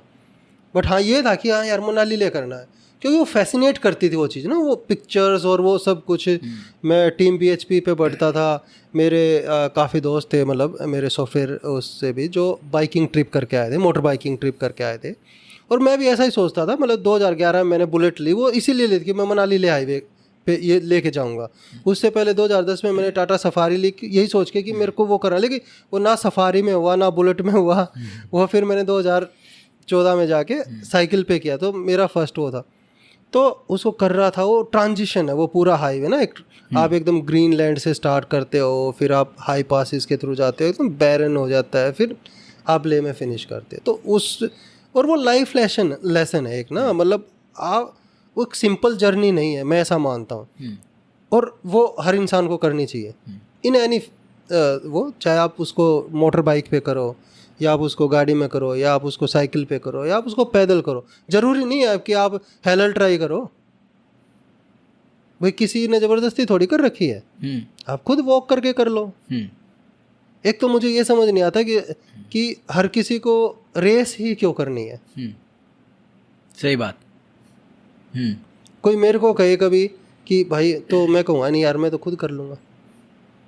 अच्छा, मतलब इसमें अभी मेरी और टीम के सुनेंगे तो कहेंगे ये साला ये खुद ही कह रहा है कि भैया अल्ट्रा मत करो। हाँ, लेकिन दोनों की अपनी, बट मैं ये कह रहा हूँ कि आप जाओ एक बार, चाहे नॉट ओनली मनाली ले हाईवे, आप इंडिया में कहीं भी निकल जाओ, वो अपने आप में एक यात्रा है। और इंसान को वो चीज़ें करनी चाहिए, क्योंकि वो ट्रांसफॉर्मेशन लेके आती हैं। तो वही मैंने साइकिलिंग की वहाँ पे, फिर उससे सोचा उससे आगे क्या हो। तो फिर हम जनवरी में गए थे चादर ट्रैक के लिए, तो वो चादर फट गई, मतलब चादर पे कहीं पे पानी जमा हो गया, तो चादर टूट गई, वो जो चादर ट्रैक की जिसके ऊपर चलते हैं, तो वो हो नहीं पाया। तो फिर हम अपनी साइकिल कैरी कर रहे थे, तो चल अब क्या करें, तो फिर हमने किया लेह से पेंगोंग। अच्छा, और पेंगोंग के पूरी जमी हुई होती है, मैं आपको भेजूंगा फ़ोटो वहाँ के। और तो हमने पूरा पेंगोंग के ऊपर भी राइड किया है, और -40 डिग्री तक टेम्परेचर होता है। फिर हमने जोधपुर से जैसलमेर की राइड की, और हम अरावलीज में बहुत सारी राइड करते थे। सॉरी, पेंगोंग के ऊपर पूरा राइड किया आपने? हाँ। कितना डिस्टेंस, मतलब क्या, कहाँ पूरा तक आप कितना भी चला लो, इस वो तो कुछ टाइम बाद आई थिंक वहाँ चली जाती है ना, तिब्बत में चली जाती है आधी। नहीं, जो इनिशियल जिधर स्पैंगमे की तरफ है, वो तो पोर्शन अपना ही है। हाँ। तो वहाँ पे तो आप कर ही सकते हो। लेकिन वो ये आइस है वो तो, हमें ही से अब गिरोगे भी आप हाँ तो बट ठीक है, मतलब आप चल सकते हो, आप उस पर वॉक कर सकते हो, साइकिल नहीं आप वॉक कर लो, बट वो एक्सपीरियंस है। मतलब आप गर्म पानी से फेस वॉश कर रहे हो, अगर आपको 10 सेकंड तक टॉवल नहीं मिलता तो वो पूरा आपके फेस पे बर्फ़ जम जाती है। वाह। तो इस तरह से तो यही सब चलता रहा। तो फिर अब जब आप एक किसी फील्ड में घुस जाते हो, लाइक आप पॉलिटिक्स में चले गए तो आप पॉलिटिक्स के बारे में ही अलग अलग डिफरेंट लीडर्स के बारे में पढ़ोगे। आप सॉफ्टवेयर में चले जाते हो तो वहाँ के जो मतलब अच्छी चीज़ें वो आप पढ़ोगे। तो जब मैं एडवेंचर में आया और साइकिलिंग में आया तो फिर मैं साइकिलिंग की अच्छा कौन कौन सी बेस्ट रेसेस होती हैं साइकिलिंग में, तो वो पढ़ने लगा। फिर अच्छा रनिंग में क्या क्या होता है, टॉप 10 रेसेस ये वो। फिर लेकिन जब साइकिलिंग से ही लेना देना था आपका पूरा, तो हाँ रनिंग में नहीं करता था। तो लेकिन रनिंग क्यों रेसेस चेक करी आपने और क्यों रनिंग में इंटरेस्ट? वो होता है ना कि ट्रेल पे हो आप ना, क्योंकि मैं रोड साइकिलिंग नहीं करता था, माउंटेन बाइकिंग करता था मैं, तो वो थोड़ा सा आपस में एक दूसरे को कॉम्प्लीमेंट करती हैं। लाइक ट्रेल रनिंग हुआ, माउंटेन बाइकिंग हुआ, कि दोनों क्लोज टू नेचर हैं। और आजकल तो ऐसे वो चलते हैं ना, आप जानते हो AI वगैरह और एल्गोरिथम्स के अंदर वो ताकत है कि आप जिस तरह की चीज़ें सर्च करने लग जाते हो गूगल पे, वो आपको वैसी ही चीज़ें दिखाने लग जाता है। तो कहीं ना कहीं से आया होगा। बट हाँ, मैंने फिर कि टफ़ फुट रेसेस कौन सी हैं, तो इस तरह से उनके बारे में और उनकी वीडियोस कैसी है। तो यार ये तो अपने इंडिया में तो सब कुछ है, क्योंकि उनके लिए तो क्या था ना कि अब मैराथन डिसेबल मोरक्को में हो रही है क्योंकि डेजर्ट वहाँ पे है। कोई कोस्ट लाइन पे कोई रेस हो रही है तो वो किसी एक कंट्री में पूरी कोस्ट लाइन नहीं पड़ती है, लेकिन उसके पास ना डेजर्ट है ना उसके पास माउंटेन है। अब जिसके पास माउंटेन है वहाँ पे उसके पास फिर डेजर्ट नहीं है ना कोस्ट लाइन है, तो उनकी लिमिट्स हैं। बट फिर भी वो अमेजिंग रेसेस ऑर्गेनाइज करते हैं। तो मेरे को लगा कि यार हमारे पास तो सब कुछ है, फिर हम क्यों नहीं कर रहे हैं। बस वहाँ से एक आया। फिर मैंने अपने एक दोस्त हैं अभिषेक मिश्रा, जो मेरे साथ मेक माई ट्रिप में जॉब करते थे। तो हाँ, एक चीज़ और रही है मेरे साथ ना, प्रॉब्लम लगा लो कि मैं बहुत ही स्पेसिफिक रहा हूँ। मैंने कभी भी ये सोच के किसी अपनी टीम में भी आज तक चूज़ नहीं किया कि ये बंदा ये काम करेगा। बट मुझे बस वो बंदा या बंदी पसंद आ जाता है कि ये तो सही है यार। तो अभिषेक के साथ मेरा रिलेशन ऐसा ही रहा कि हम जब मेक माई ट्रिप में थे तो हम बहुत ही अमेजिंग फ्रेंड नहीं थे, बट जब मैं निकला और उसके बाद हमारी बातें होने लगी तो एक होता है कि किसी के साथ आप बहुत ही अच्छा फील करते हो। तो जो भी आइडियाज़ आते थे मैं वो अभिषेक के साथ शेयर करता था। वो भी जैसे मैं मनाली मैंने साइकिलिंग की तो अप्रिशिएट करता था उन चीज़ों को। तो मेरा सही बंदा है ये तो हमारी बातें होने लगी। फिर मैं कोई भी आइडिया आता, फिर मैं हेल रेस का आइडिया आया तो मैंने उसको यही बताया कि यार हम एक ऐसी सीरीज़ बनाना चाहते हैं कि जो माउंटेन में भी जिसकी रेसेस हों, डेजर्ट में भी जिसकी रेसेस हों, या जंगल्स में भी हों, तो इस तरह के, और मतलब वो लेकिन टफ़ होंगे एकदम ना। तो फिर उसने कंटेंट लिखा, so that not for the weak of will, ये उसकी दी हुई टैगलाइन है। ओके। और फिर ऐसा ही चल रहा था। तो उस टाइम पे ऐसा कुछ मुझे कुछ पता ही नहीं था। अभिषेक भाई अगर सुन रहे हैं तो बहुत बढ़िया टैगलाइन है आपकी, बहुत पसंद आती है सबको। हाँ, मतलब उसने बहुत ही अमेजिंग कंटेंट लिखा था बहुत उस टाइम पे। तो वेबसाइट का जो पहला कंटेंट था वो अभिषेक ने लिखा हुआ ना। अच्छा। और 2017 में जो कंटेंट था वो पहला कंटेंट था या वो चेंज हो चुका था? 2015 में 15। हाँ, वो ऑलमोस्ट वही चलता आ रहा था। वही चलता आ रहा था। अब तक भी काफ़ी कुछ वहीं से हम लोग कैरी करते हैं, क्योंकि एक डायरेक्शन मिलती है आपको ना, तो उसी डायरेक्शन पे फिर आप निकल जाते हो। और फिर not for the weak of will उसने एक ऐसा दिया कि हम चाह के भी उससे कॉम्प्रोमाइज़ ना कर पाए। ऐसा थोड़ी है कि आप not for the weak of will और आपने 5 किलोमीटर की रोड के ऊपर आप रेस भगा रहे, तो कैसे करोगे आप।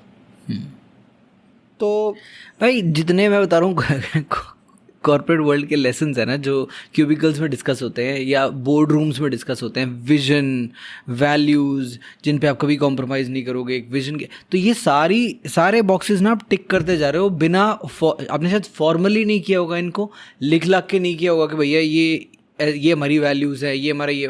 पर जो बात शुरू में जिससे चालू हुआ था ना, आप ऑथेंटिक रहे हो, शायद उसके साथ में रियल रहे हो अभी तक पूरे। एक्चुअली क्या है ना कि मैं वैसा बंदा ही नहीं हूँ।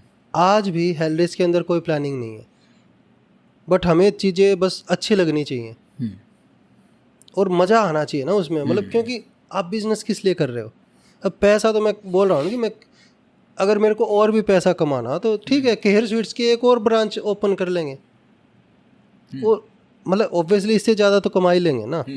तो कर किस लिए रहे हो कि आप कुछ एक ऐसी चीज़ बनाने की उसमें हो कि जिसको याद रखें, मतलब हम आने वाली जनरेशन्स के लिए कुछ एक ऐसा क्रिएट करके जाएं कि इंटरनेशनली हमें रिकग्नाइज़ किया जाए कि ऐसा नहीं है भाई यूरोप या यूएस के अंदर ही ऐसी रेसेस होती हैं, India is the next big destination. तो उन चीज़ों के ऊपर तो हाँ बीच में रह गई ये जर्नी, तो फिर बस उसी पे कि क्यों नहीं कर सकते।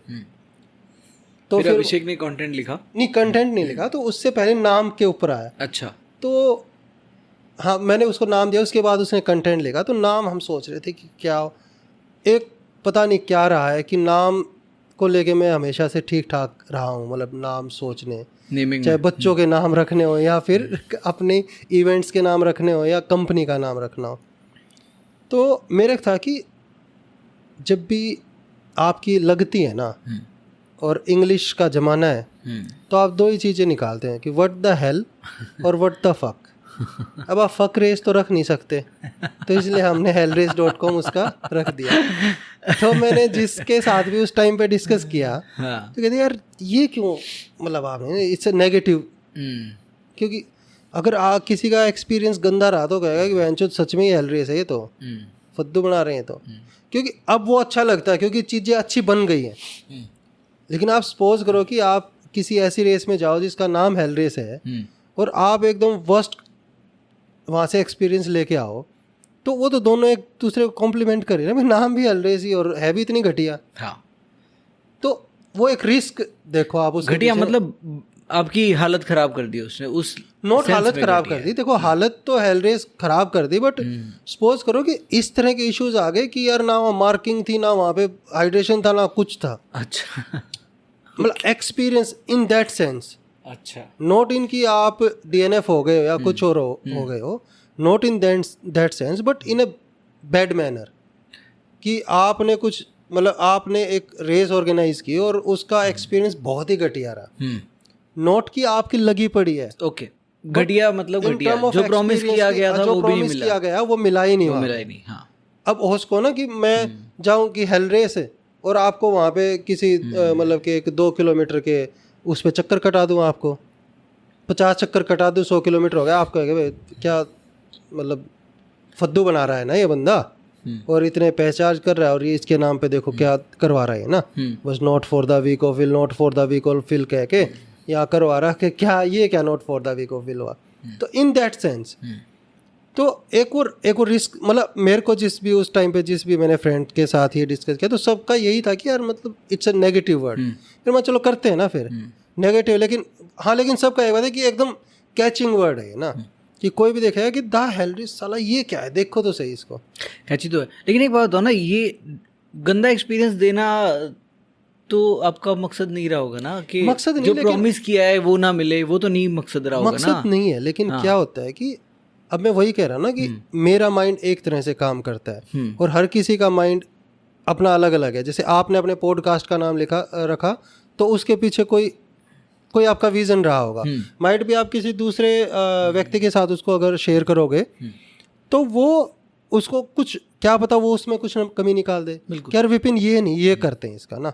तो वही था कि अब वो जो मेरे दोस्त थे उनका अपना एक कंसर्न था और मैं मानता हूँ कि शायद वो जायज़ ही होगा कि मतलब वो उस विजन को कि hellrace क्यों बोल रहा है, माइट भी उस चीज़ को रिलेट ना कर पाए हो वो उसको, कि अगर कुछ गंदा हो गया तो फिर ये एक दूसरे को कॉम्प्लीमेंट करेंगे ये चीज़ें ना। ठीक है, बट मुझे तो पता था कि मैं क्या करना चाहता हूँ और उसके लिए यही चीज़ परफेक्ट है। तो बस हुआ, फिर मैंने नाम बताया अभिषेक को, फिर अभिषेक ने कंटेंट लिख के दिया और बस फिर हम फिर उस टाइम पे मैं साइकिलिंग करता था काफ़ी, तो मेरे साइकिलिंग जो ग्रुप्स थे उनमें काफ़ी, उसमें एक लड़का था भारत चोपड़ा, वो उसने पैराग्लाइडिंग की हुई थी कभी ना उसमें भीड़ के अंदर। अच्छा, तो मैं उससे ऐसे ही, अब मेरी एक आदत भी रही है कि मैं छुपाता नहीं हूँ कोई चीज़ ना।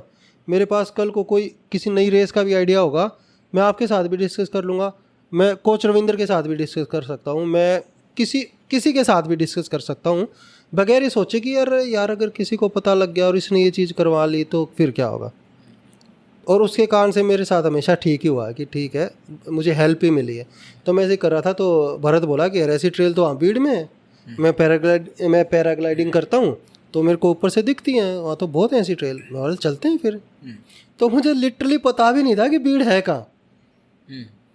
मैं माना मनाली साइड होगा कहीं पे, अब कांगड़ा के पास एक गाँव, और तब तक बीड़ बिलिंग उतना फेमस नहीं था क्योंकि वर्ल्ड कप नहीं हुआ था, तो कोई जानता ही नहीं था। तो हम 2015 में चले गए वहाँ पे, शायद ये अप्रैल या मई का टाइम रहा होगा। तो हमने देखी तो इनिशियली वो बिलिंग तक का क्लाइम, फिर उसके बाद ट्रेल स्टार्ट हो जाती है, फिर आपको अपनी तो और मैं साइकिल रेस से स्टार्ट करना चाहता था इसको, क्योंकि मैं खुद साइकिलिंग के नज़दीक था और मैं साइकिलिंग करता था काफ़ी। तो मेरी जो कम्युनिटी थी वो भी वैसे ही, वो साइकिलिंग की ही कम्युनिटी थी मेरे पास ना। तो हमने तो फर्स्ट रेस हमने वहाँ पे बीड़ के अंदर ऑर्गेनाइज की, साइकिलिंग की, माउंटेन बाइकिंग की रेस, ऑलमोस्ट लाइक 50 किलोमीटर के आसपास की वो रेस थी और एक दिन की रेस थी। तो और वो काफ़ी अमेजिंग रही, मतलब जो साइकिलिस्ट का जो वो था वो काफ़ी अमेजिंग वो था। अब भारत ने ही मेरे को लाल ट्रा के बारे में बताया था। अच्छा, मतलब आप सोचो ना कि एक ऐसा मतलब मैं कुछ नहीं जानता, एकदम रॉक ऐसा, बस उसका एक विजन है कि वो कुछ ऐसा बनाएगा, बट उसको पता ही नहीं है कि इस वर्ल्ड में, इंडिया में क्या हो रहा है। और माइट भी ये भी एक रीज़न रहा हो कि मतलब कहीं से हम, मतलब मेरा ये नहीं रहा कि मुझे ऐसा कुछ बनाना है, क्योंकि अगर मुझे पता होता कि अच्छा ये चीज़ जो रनर लोगों को इंस्पायर करते हो, तो क्या पता मैं वैसा बनाने के चक्कर में रहता। तो हमने तो है कि ठीक है यार, क्योंकि तो उसके बाद फिर मैंने मनाली ले पे साइकिलिंग की हुई थी, तो एक्सपीरियंस आ गया। तो मैं बोला यार जब साइकिल में इतना मज़ा आता है, क्योंकि क्या है ना कि जब आप गाड़ी में जाते हो तो आप निकल जाते हो यूँ करके, आप उस ब्यूटी को देख ही नहीं पाते। फिर जो बाइकर्स होते हैं, मतलब मोटर बाइकर्स होते हैं, वो थोड़ा सा और अच्छी तरह से एक्सप्लोर करते हैं उसको, क्योंकि वो थोड़ा सा और स्लो चल रहे होते हैं। फिर जो साइकिलिस्ट होता है वो उसको और नज़दीक से महसूस करता है। तो होता है ना कि अगर कोई पैदल करेगा तो वो तो अमेजिंग हो जाएगा। तो उसको लेके फिर हमने अपना रनिंग का पहला इवेंट ही मनाली ले हाईवे पे लॉन्च किया। और उस टाइम पे जो GHRF के अंदर केवल एक ही रेस होती थी, वो थी जिसको हम हाई फाइव के नाम से जानते हैं अभी। तो उसका नाम ही ग्रेट हिमालयन रनिंग फेस्टिवल था। अच्छा। और हेल अल्ट्रा अलग होती थी। तो बेसिकली जून में होता था ग्रेट हिमालयन रनिंग फेस्टिवल, जिसमें केवल 5 days 5 मैराथन होती थी, और हेल अल्ट्रा का फर्स्ट एडिशन हुआ था सितंबर में। अच्छा। तो ये दोनों अलग अलग रेसेस थी। और हेल अल्ट्रा क्या है? 480 फ्रॉम मनाली टू ले, सिंगल स्टेज। पर सितंबर में हो जाता था, क्योंकि सितंबर अक्टूबर का टाइम तो वो हो जाता ना जब वो क्लोज मैंने जो साइकिलिंग की थी वो भी सितंबर में ही की थी। अच्छा। तो मौसम सही रहता उस टाइम पे, बट उस टाइम पे ये मतलब ठीक है करना था। तो उस टाइम पे जो हमारे दिमाग ने लगाया तो वो ऐसा लगा। तो GHRF हुआ जून में।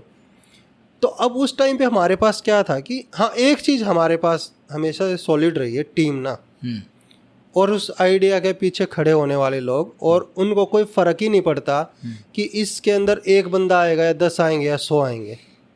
हमने एक चीज़ बनाई है, हमें लगता है कि हमने अच्छी बनाई है, इसमें अगर एक भी बंदा आएगा तो हम उसको अच्छा एक्सपीरियंस देंगे, और अगर कोई नहीं आएगा तो हम कर लेंगे। भाई आपको किसी भी चीज़ को करने के लिए रनर ही तो चाहिए ना। अगर कोई रनर नहीं आ रहा है, कोई हमारे अंदर अभी मतलब कि भरोसा नहीं जता रहा है फॉर एनी रीज़न, तो ठीक है यार, हम भाग लेंगे। हम भी तो रनर तो बन ही सकते हैं ना। ऐसा तो कोई रूल तो लगा कहीं है नहीं कि किसी कंपनी के बंदे उसी कंपनी की रेस में नहीं भाग सकते। कोई नहीं आ रहा तो इवेंट तो होगा। तो ऐसा ही हुआ, तो हम तैयार थे। मैं, बाबा, उस टाइम पे नूपुर भी थी हमारे साथ। मैं, बाबा, नूपुर, और फिर उसमें एक मेरे जिया जी जो उस टाइम पे NSG में थे कमांडो, तो उनको हमने अप्रोच किया कि वाई डोंट यू ज्वाइन। और फिर 3 रनर भी आए। तो मतलब स्टार्ट हो गया ऐसे। फिर हम ढूंढने लगे कि अच्छा 480 कौन भागेगा। तो 480 का मेरे को ऐसा लग रहा था कि यार कौन भागेगा, तो कोई नहीं भागेगा। तो हमने उस टाइम पे बस है, और मेरे को कोई जानता नहीं रनिंग कम्युनिटी में, कोई नाम नहीं। तो उस टाइम पे लाल्ट्रा वाज ए गुड नेम। लाल्ट्रा वाज अ ब्रांड। हाँ, वाज ए ब्रांड। और मतलब मैं खुद उससे मतलब काफ़ी कुछ मैंने सीखा है। और आई थिंक कि रजत चौहान और कविता ने एक अच्छी दिशा दी है, मतलब ना अल्ट्रा रनिंग को। और मैं इस चीज़ को बिल्कुल स्टेज पे खड़ा होके बोल देता हूँ, और मेरे को कुछ फ़र्क नहीं पड़ता कि और क्या सोचेंगे। बट जिसने जो काम किया है उनको उस चीज़ का क्रेडिट मिलना चाहिए। तो अगर वो नहीं होते तो शायद पता नहीं, अब तो मैं शायद ये भी बोल दूँ कि हम सोच ही पाते, पर क्या पता ना भी सोच पाते। बिल्कुल। तो दोनों चीज़ें हैं उसके अंदर ना। तो 100% तो श्योर नहीं, हाँ, बट उन्होंने काफ़ी इम्पोर्टेंट रोल प्ले किया है इंडियन अल्ट्रा रनिंग कम्युनिटी के लिए, और मुझे ये बोलने में कोई शर्म नहीं है। और तो फिर हमने कहा कि अब कौन, तो मैं ऐसे ही जनरली सबको मेल शूट कर रहा था जो मुझे लगता कि अच्छा ये बंदा है जो भाग सकता है, और उसके लिए हम लोग तो उसको एक बस सिंपल मैसेज वो कर देते हैं कि अच्छा हम ये ऑर्गेनाइज़ कर रहे हैं, तो आप बताओ करोगे नहीं करोगे। तो ऐसे ही फ्रांस का मिला गियोम ऑर्थर। फ्रैंक सोनोई तो नहीं, फ्रैंक तो बाद में हमें मिला, तो अच्छा। 2016 की बात कर रहा हूँ मैं। अच्छा। फ्रैंकी आया 17 में फर्स्ट टाइम। अच्छा। तो 16 में मैं ऐसे सबको मैसेज कर रहा था, तो उसने रनर ने रिप्लाई दिया, सो ही वाज फ्रेंच, गियोम ऑर्थर, और वो आज भी मेरा मतलब बहुत ही अच्छा दोस्त है। तो उसने मेरे से एक ही सवाल पूछा, अच्छा कितने रनर चाहिए आपको ये इवेंट कराने के लिए? तो अपना तो वही जवाब है, एक रनर, मतलब एक रनर होगा तो हो जाएगा। एंड ही सेड कि okay then I am coming. तो उस टाइम पे अभी तो ये थोड़ा सा अटपटा लगता है, बट उसने था कि मैं फीस पे नहीं कर पाऊँगा। अच्छा। और फिर मैं वही कह रहा हूँ ना कि जब आपके पास अगर बैकअप होता है अपना तैयार, तो फिर आप रिस्क ले लेते हो। तो हमने ले लिया कि ठीक है नहीं कर पाएगा कोई नहीं, हमारे लिए ये इम्पोर्टेंट नहीं है इस टाइम पे, हमारे लिए इम्पोर्टेंट है इसका होना। और भाई तू, क्योंकि अगर तू नहीं आएगा तो हमें भाग के 10 किलोमीटर बाद फिनिश करना पड़ेगा और कहेंगे कि भाई DNF इन 480 किलोमीटर। तो कोई बात नहीं बनती। तो वो आ गया, और अभी तो मेरे को हंसी भी आती है क्योंकि हमें पता ही नहीं था उस टाइम पे, जिस टाइम पे वो आया, कि अल्ट्रा रनिंग के अंदर, इस तरह की अल्ट्रा रनिंग के अंदर क्रू कैसे किया जाता है। हाँ, इसमें एक चीज़ और हुआ, इसी के अंदर सोलांग स्काई अल्ट्रा की भी कहानी जुड़ी हुई है। तो बेसिकली हुआ क्या था कि जो हेल अल्ट्रा लॉन्च की उसके अंदर 3 कैटेगरी हमने लॉन्च की थी। So 1 was 120 kilometre, second was 240 kilometre, third was 480 kilometre. So 120 like Keylong तक जाएगी, 240 लाइक सारचू तक जाएगी, और उसके बाद पूरी होगी। तो 3 कैटेगरी हमने बनाई। अच्छा। अब एक कैटेगरी का हमें मिल गया बंदा, बाकी कोई नहीं, 480 का। हाँ। तो उसमें क्या आगे जब GHRF हो रहा था जून में 16 में ही, तो हम एक्लेमेटाइजेशन के लिए इधर ब्यासकुंड की तरफ गए थे, दुंदी से बक्कर थाच। तो और मैं गया भी नहीं था, बट बाबा वगैरह ये गए थे और टीम गई थी, और वो पिक्चर्स वगैरह लेके आए थे। और मैं उनको ऐसे ही इवेंट के बाद आप देखते हो कि अरे यार ये तो अमेजिंग है। और फिर वो ट्रेल रनिंग वगैरह का वीडियो देख रहा था कि यार नहीं आ रहा ना उसमें कोई, तो हम क्यों नहीं यहाँ पे एक रेस कर देना ट्रेल रन की। तो बस वो ऐसे स्टार्ट हो गई। तो उसके पीछे अब एक्लेमेटाइजेशन के लिए आप लोग वहाँ हाँ गए थे? जून में गए, उनके पिक्चर रखी, यार ये तो सही है, यहाँ पे क्यों नहीं करवाते। तो जो पहली सोलांग स्काई अल्ट्रा हुई, वो जब हेल अल्ट्रा होनी थी, तो उसके साथ साथ हुई वो, क्योंकि उसकी छोटी कैटेगरीज में हमें कोई मिला नहीं, तो हमने उसमें 30 और 60 की कैटेगरी रख के और अपना करवा दिया वो। और उसमें DRG के काफ़ी बंदे आए और सब ने हमें काफ़ी गालियाँ भी निकाली। तो ठीक है। सो वो पहला एक हमने माउंटेन ट्रेल रनिंग, और उस टाइम पे इसको स्काई रनिंग बोलते थे, हेल रेस स्काई रनिंग के नाम से होता है। ये कौन से साल की बात है? ये 16 की है। तो ये वही तो साल होगा शायद जब विप्लव ने भी किया था। हाँ, विप्लव, संगीता वगैरह, नकुल, तरुण वलेचा, ये फर्स्ट टाइम पे थे। और सबका महेश तिवारी। हाँ, तो और सबका ये सा कि जो इसको रनिंग थोड़ी बोलते हैं, इसको ट्रैकिंग बोलते हैं और हम तो ब्यास कुंड कराते और उसके पिक्चर्स डाल देते। और वो सही था, क्योंकि क्या था कि जब आपको एकदम शौक कहीं पे लगता है, एंड नुकुल था वो प्रिपेयर था इस चीज़ के नकुल लिए, बूटा, क्योंकि वो भी काफ़ी मतलब के नकुल प्रो है। हाँ मतलब प्रो है, और वो बाहर से आया था और उसको पता था कि माउंटेन रनिंग में तो ऐसा ही होता है और टेक्निकल ट्रेल्स का क्या मतलब होता है। हाँ। तो वो प्रिपेयर था, उससे अलग सबके लिए एक शौक था ये ना। तो सोलांग स्काई अल्ट्रा ऐसे हुई, तो अब हम सैटरडे संडे में तो सोलांग स्काई अल्ट्रा को कराने में बिजी। मंडे रात को हो गई 480 किलोमीटर स्टार्ट। अच्छा। अब एक ही बंदा, तो मैं बोला कि ठीक है यार मैं ड्राइव कर लूँगा, और हमने 2 माउंटेनियर्स को लिया जो क्रू करेंगे और बाबा मेरे साथ एज ए फोटोग्राफर। अब हमें पता ही नहीं भाई कि अल्ट्रा रनिंग का क्रू कैसे होता है, इस तरह की अल्ट्रा रनिंग का। हाँ। अब सोलांग का तो हमने देख लिया कि ठीक है, हर 5 किलोमीटर पे आप हाइड्रेशन पॉइंट सेट करोगे, वहाँ पे बंदे बिठा दोगे और हो गया सीन सेट, कुछ दिक्कत नहीं।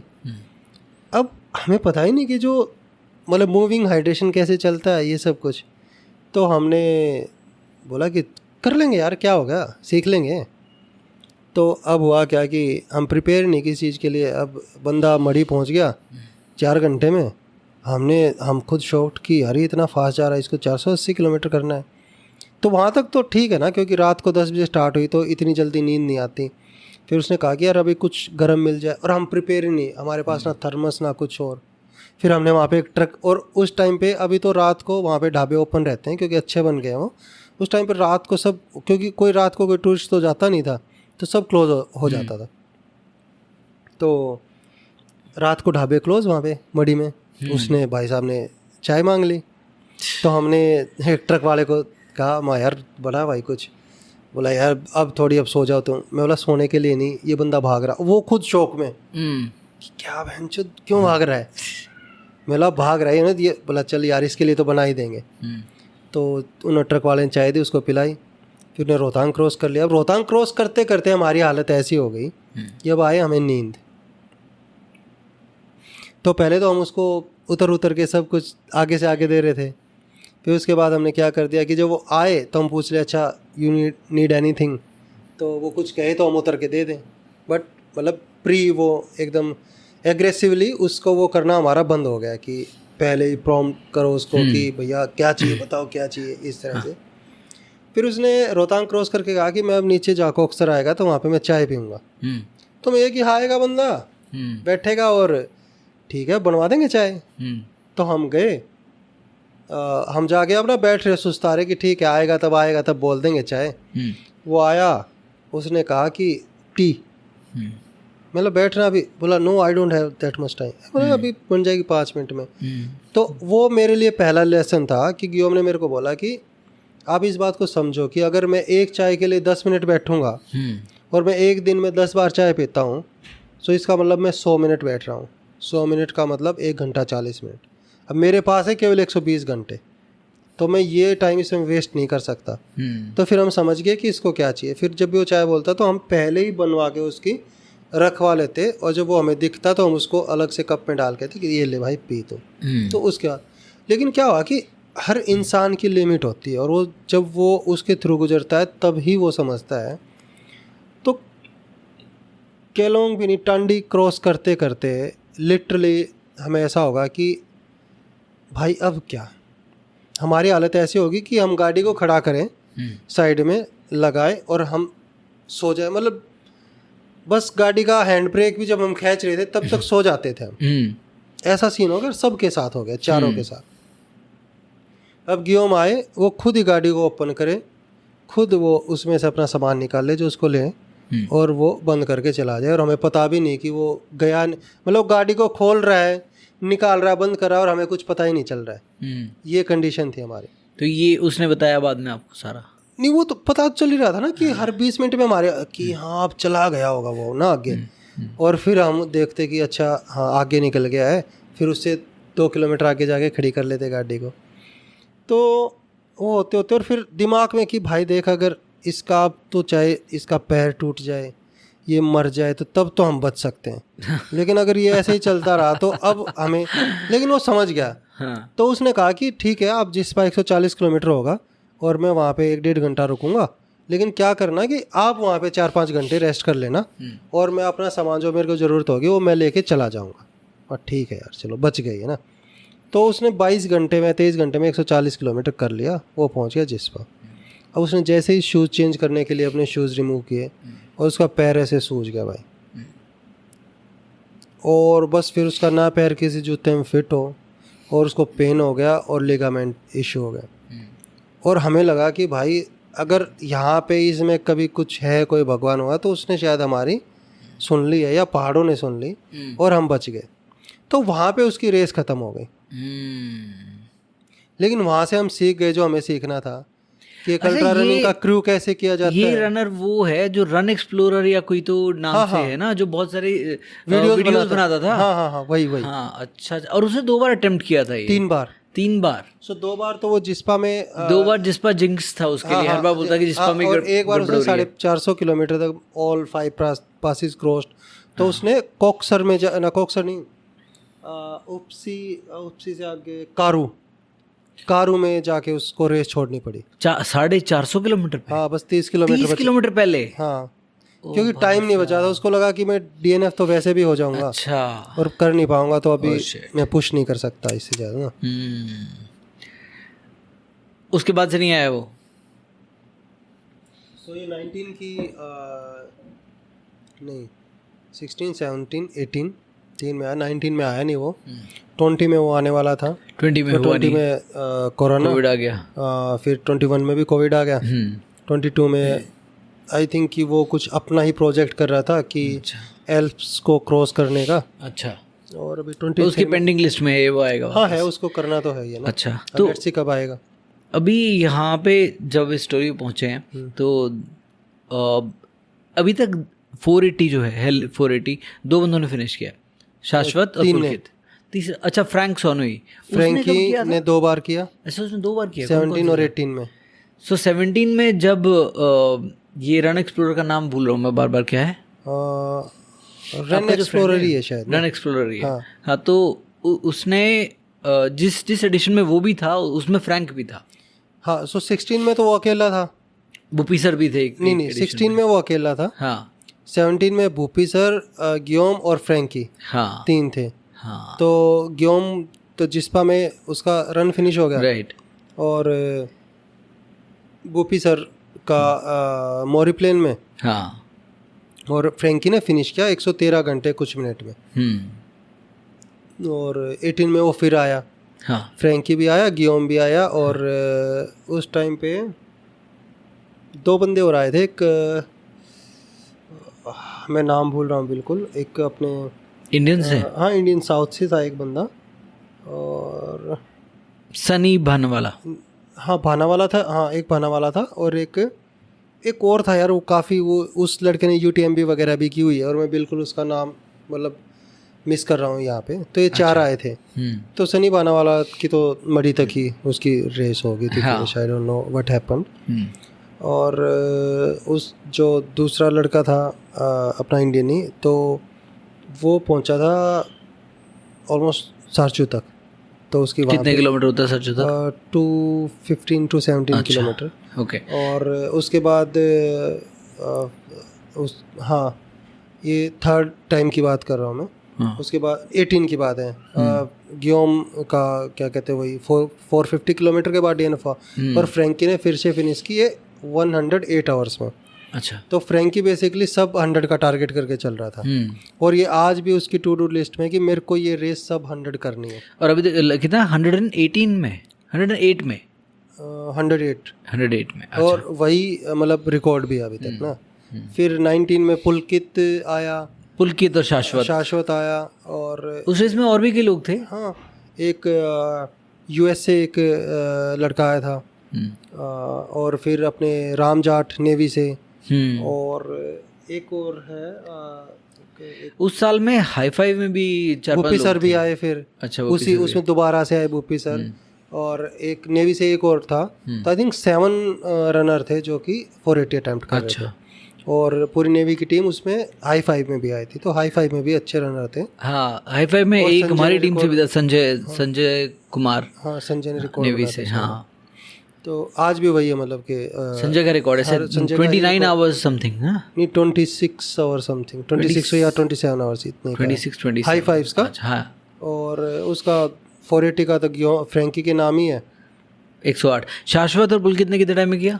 शाश्वत ने वही 113 घंटे कुछ में, और शायद पुलकित ने, इनमें हाफ एन आवर का डिफरेंस था। तो शाश्वत और पुलकित का वो जो वीडियो है जो आखिरी 1 घंटे में इन्होंने रेसिंग करी थी, मतलब दिख रहा है कि रेस कर रहे हैं दोनों एक दूसरे को, वो बहुत ही मतलब वो गूज़बम्स देने वाला वीडियो है पूरा, जिसने भी देखा है। किन कंडीशंस में था वो, इतनी बर्फ बड़ी गिर रेस रही के अंदर, है। इतने बड़ी रेस में हाँ, आप लास्ट 10 किलोमीटर तक आपको पता ही नहीं है कि who is going to win the मतलब ये लगा लो कि ये टेस्ट मैच है जो आखिरी बिल्कुल 10 आखिरी ओवर ओवर्स में चल रहा है। लास्ट ओवर्स में चल रहा है। हाँ, तो ऐसा ही था और वो काफ़ी अमेजिंग था। और शाश्वत काफ़ी कम्पिटिटिव है और वो दिखता है, और ऑब्वियसली पुलकित भी कम्पिटिटिव होगा, बट वो दिखता नहीं है, वो बहुत ही काम है, और पुलकित को कोई जानता भी नहीं है रनिंग के अंदर। हाँ वही तो, आई थिंक शाश्वत की प्रोफाइल है पूरा, शाश्वत एक experienced trail runner, ultra runner है, और Pulkit I think just burst on to the scene, वो पहली बार ही दिखा था वहाँ पे सबसे ज़्यादा, एटलीस्ट ज़्यादा फेमस नहीं है वो, रनिंग कम्युनिटी बहुत ज़्यादा नहीं है ही जानती नहीं, वो सोशल मीडिया पे भी नहीं है, अच्छा नहीं है, तो इसलिए वो फेमस भी नहीं है। राइट। और नहीं I think कि तो सोशल मीडिया पे शाश्वत भी नहीं है, पर फिर भी शाश्वत को रनिंग कम्युनिटी जानती है कि उसने क्या क्या किया हुआ है मोटा, क्योंकि वो फिर भी वोकल है, चाहे वो स्ट्रावा प्रोफाइल हो या कुछ भी हो, मतलब जानते हो डिफरेंट रेसेस में गया है वो। पुलकित का ऐसा पुलकित ने आप देखो ना कि लाल ट्रैक 111 भी किया हुआ है पुलकित ने, अच्छा बट नहीं जानते हैं। बॉर्डर 160 भी किया हुआ है, अच्छा, बट नहीं जानते। कब किया था पुलकित ने? बॉर्डर 160 उसने 2018 में किया था, अच्छा, क्योंकि उसको 2019 में 480 भागना था, तो उसको एक 100 माइलर चाहिए था उसके लिए, क्वालिफिकेशन। हाँ क्वालिफिकेशन, तो वो उसने किया। पुलकित काफ़ी इंटरेस्टिंग कैरेक्टर है, इनफैक्ट शाश्वत भी मेरी गेस्ट लिस्ट में है फॉर श्योर। भाई 1 घंटा 5 मिनट हो गया हमें बात करते हुए, और मुझे कुछ स्पेसिफिक चीज़ें डिस्कस करनी है, तो बिल्कुल। उनमें घुसते हैं। हाँ। तो जो अभी तक की रेसेस हमने की, 480 की बात करी है, बहुत ही अमेजिंग है ये स्टोरी आपके लिए। सो आपने आपकी एक तो 480 होती है, एक हाई फाइव्स होती है, उसके अलावा जो फेमस रेसेस हैं उनमें एक सोलंग स्काई अल्ट्रा है, जिसमें अभी 100K कैटेगरी भी आ गई है 1-2 साल से, है ना। एक बुद्धा ट्रेल्स है, एक बॉर्डर अल्ट्रा है जैसलमेर टू लोंगेवाला, और एक अभी recently red stone ultra add हुई है आपकी रेसेस में। सबसे स्पेशल फेवरेट रेस कौन सी है आपकी? सारी क्योंकि हर रेस का अच्छा, ऑर्गेनाइजिंग में सबसे मुश्किल कौन सी? सोलांग सबसे मुश्किल है ऑर्गेनाइज करना, क्यों? ट्रेल रेस है, रेस्क्यू, लॉजिस्टिक और वाइल्ड लाइफ। सबसे इजी कौन सी ऑर्गेनाइज करनी? Red stone ultra. हाँ रेड स्टोन, बट मैं थोड़ा सा ये मानता हूँ कि रोड रेसेस को ऑर्गेनाइज करना थोड़ा सा आसान होता है। हाँ बट अच्छा, सो आपकी नज़रों में बॉर्डर, मतलब रेड स्टोन को तो मैं रेड स्टोन को ऑर्गेनाइज करने का कोई अलग रीज़न रहा है। अच्छा, तो अभी मैं उसको उस अल्ट्रा कैटेगरी में मानता ही नहीं हूँ। तो बेसिकली अगर आप उन कंडीशंस की बात करो तो मतलब, और उस लेवल की रेसेस की बात करो तो बॉर्डर को ऑर्गेनाइज करना सबसे आसान है। सबसे आसान बॉर्डर को है। ओके, लॉजिस्टिकली और तो नहीं, कंडीशंस तो वहाँ पे भी ख़राब हो ही जाती हैं। अच्छा, और अभी सो एक तो रेस एक्सपीरियंस जो आप रनर्स को देते हो उसके मामले में, पर आई थिंक हेल रेस एक और मामले में बहुत अच्छा काम कर रहा है, जो कि लोकल टैलेंट को ऊपर लेके आने के मामले में कर रहा है। सो आई थिंक बुद्धा ट्रेल्स में और सोलंग स्काई अल्ट्रा में एटलीस्ट 2 नाम हमने देखे हैं, हेमंत लिम्बू, मैं कैसे शायद गलत प्रोनाउंस ना कर रहा हूँ, और सोम बहादुर, है ना, ये बहुत अच्छे रनर्स निकल के आए हैं दोनों उसमें। तो आई थिंक ये आप भी शायद इसको मानते होगे आपकी सक्सेस का एक काफ़ी, इसको सक्सेस मानते होगे आप किसी तरह की। एक्चुअली क्या है ना कि हेल रेस को जब कोई कहता है कि ये इवेंट मैनेजमेंट कंपनी या इवेंट ऑर्गेनाइजेशन कंपनी है, तो मैं ऐसा मानता ही नहीं, और ऐसा है भी नहीं। लाइक क्योंकि फ्यूचर जैसे जैसे परतें खुलेंगी तो सबको समझ आ जाएगा कि ये बंदा उस टाइम पे सही बोल रहा था। माइट भी आज से 10 साल बाद अगर आप मेरा फिर से कोई इंटरव्यू करो और मैं तो होप कर ही रहा हूँ कि आप एक इतना बड़ा नाम बनो इसके अंदर कि मुझे भी मज़ा आए कि अरे भाई ठीक है, तो विपिन भाई ने हम बुला लिया हमें, तो तब हम बात करेंगे कि है क्या। बट अभी तो सबको लग रहा है कि अच्छा ये इवेंट ऑर्गेनाइजेशन कंपनी है, बट ऐसा है नहीं। क्यों नहीं है ऐसा? ऐसा इसलिए नहीं है कि इवेंट्स को ऑर्गेनाइज करने का एक अलग मकसद है। क्या मकसद है वो? टैलेंट्स की खोज। अच्छा। और अब जब हमें वो मिल गया है तो अब हमने अपना एक अगला स्टेप ले लिया है कि now we will create a team. अच्छा। और हम टारगेट करेंगे फिर वर्ल्ड चैम्पियनशिप्स को या किसी भी बड़ी रेसेस को, लाइक UTMB और वट एवर इट इज़, और उसमें इंडिया को पोडियम दिलाया जाए उन टैलेंट्स के थ्रू। सो अभी तो मैं नहीं मानता कि इस बैच में से कोई इंडिया के लिए जीत पाए, क्योंकि ये स्टार्टिंग है। बट माइट बी कि जो इससे नेक्स्ट जनरेशन आए तो क्या पता उसमें से कोई जीत पाए। हाँ, क्योंकि जिस आंखें खोलने वाला डिस्कवरी है टैलेंट की। नहीं, मेरे ख्याल से क्योंकि एक टाइम था सोलंग स्काई अल्ट्रा, आप सोचते थे कि 20 घंटे में इसको कोई पूरा कर ले तो बड़ी बात है। हाँ। हेमंत लिंबू आता है और उसने मतलब बोले क्या सोच रहे हो 20, ये लो 14। हाँ, मतलब और अभी वो लोग हैं जैसे वो इसको और भी वो सोच रहे हैं कि इसको 12 घंटे तक लाया जाए। सो इस तरह के टैलेंट को करना। लेकिन मैं वहाँ पे अभी भी गया था तो मैंने हेमंत से बात की, सोम से भी बात की। मैं वहाँ के और भी जो गांव जो उस पूरे रूट पे पड़ते हैं, लाइक गुरदुम है, वहाँ पे गुरदुम से सोम आया है, फिर वहाँ पे समादीन है, गोरखे है, रमाम है, सेप्पी है, अपर सेप्पी है, और इवन रिम्बिक आल्सो, जो कि तो उनमें पता नहीं कितना। और नॉट कि वहाँ पे फिर दार्जिलिंग के आसपास पूरी गोरखालैंड, वो लोग पहाड़ भागने के लिए बने। तो अभी हम सोच रहे हैं कि इन दो से काम नहीं चलेगा, क्योंकि आपको एक बड़ा टैलेंट पूल चाहिए जहाँ पे हर एक बंदा एक दूसरे को पुश कर रहा हो। क्योंकि देखो हमारे पास तो लिमिटेड वो रहेंगे कि हम हर रेसेस में सब उन 10 को तो नहीं भेज सकते, तो उन 10 में से जो बेस्ट 3 हैं, चलो हम इनके ऊपर अपनी बैट लेंगे और इनको हम सपोर्ट उन 10 के 10 को करेंगे। लेकिन किसको आगे रेसेस में भेजना है वो तो 1 या 2 ही नाम सेलेक्ट होके आएगा उस पूल में से। तो अब उस 1 और 2 के लिए उन 10 में तो कंपटीशन होना चाहिए ना। अगर उस पूल में हेम और सोम ही रह गए तो ख़त्म हो गया फिर तो ना, क्योंकि उन दोनों को एक दूसरे की ताकत और कमजोरियाँ का पता है, तो उनको पता है कैसे परफॉर्म करना है। हाँ, नहीं। अब जैसे मैं यहाँ पे एक देता हूँ कि हरियाणा से ही पहलवान क्यों निकलते हैं, क्योंकि वहाँ पे जो टैलेंट का पूल है ना वो इतना बड़ा है, हर गांव में है वो। हर गांव में आपको अखाड़े मिल जाएंगे, हर गांव में आपको लंगोट पहन के जाने वाले बच्चे मिल जाएंगे छोटे छोटे। तो जो कंपटीशन का लेवल है ना वो गांव से मतलब के 5 साल की उम्र से ही स्टार्ट हो जाता है। तो इसलिए तो हमें एक वो पूल क्रिएट करना है इसको, और ये केवल मेरी जिम्मेवारी नहीं है। हाँ।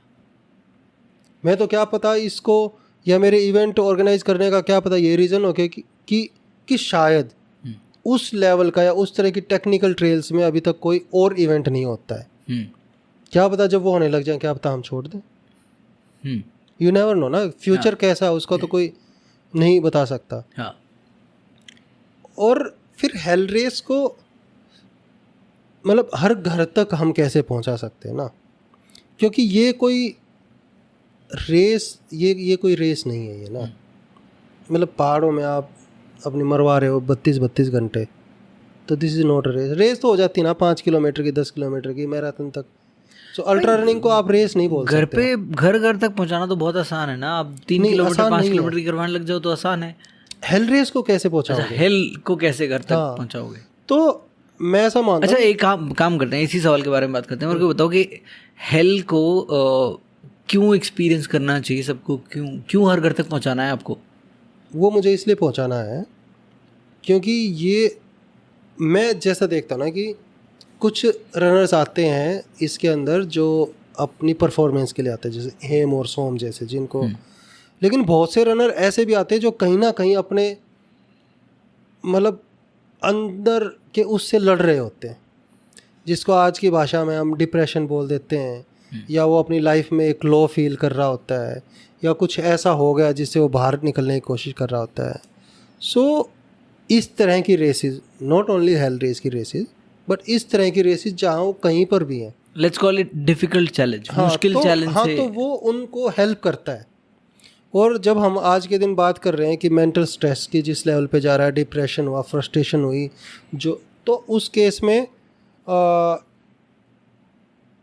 उस कारण से कि इन रेसेस के थ्रू वो बाहर आ सकते हैं बगैर किसी लाग लपेट के ना। अगर आप एक टफ एडवेंचर लेते हो, करते हो कुछ मुश्किल काम, बहुत बड़ा अपनी शरीर को और दिमाग को सब्जेक्ट करते हो एक बड़े मुश्किल चैलेंज के लिए, तो आपकी मेंटल हेल्थ को बहुत मदद मिलती है, उसमें एक पॉजिटिव इम्पैक्ट आता है, बहुत पॉजिटिव इम्पैक्ट आता है। हाँ, तो उस पॉजिटिव इम्पैक्ट की बात कर रहा हूँ मैं कि हम इन रेसेस के थ्रू डाल सकते हैं। विश्वास भाई, आपने बोला अभी कि हेल रेस एक रेस ऑर्गेनाइजिंग कंपनी नहीं है, it is suppose to be more than that, और आपकी नज़रों में तो एटलीस्ट बिल्कुल उससे ज़्यादा है ये। शायद दुनिया को अभी नहीं दिख रहा, 10 साल में दिखेगा। मेरे को थोड़ा और जानना है कि क्यों ये सिर्फ रेस ऑर्गेनाइजिंग कंपनी नहीं है। आप रेसेस ऑर्गेनाइज करते हैं, पर क्या बड़ा मकसद है, क्यों ये खाली रेस ऑर्गेनाइजिंग कंपनी नहीं है?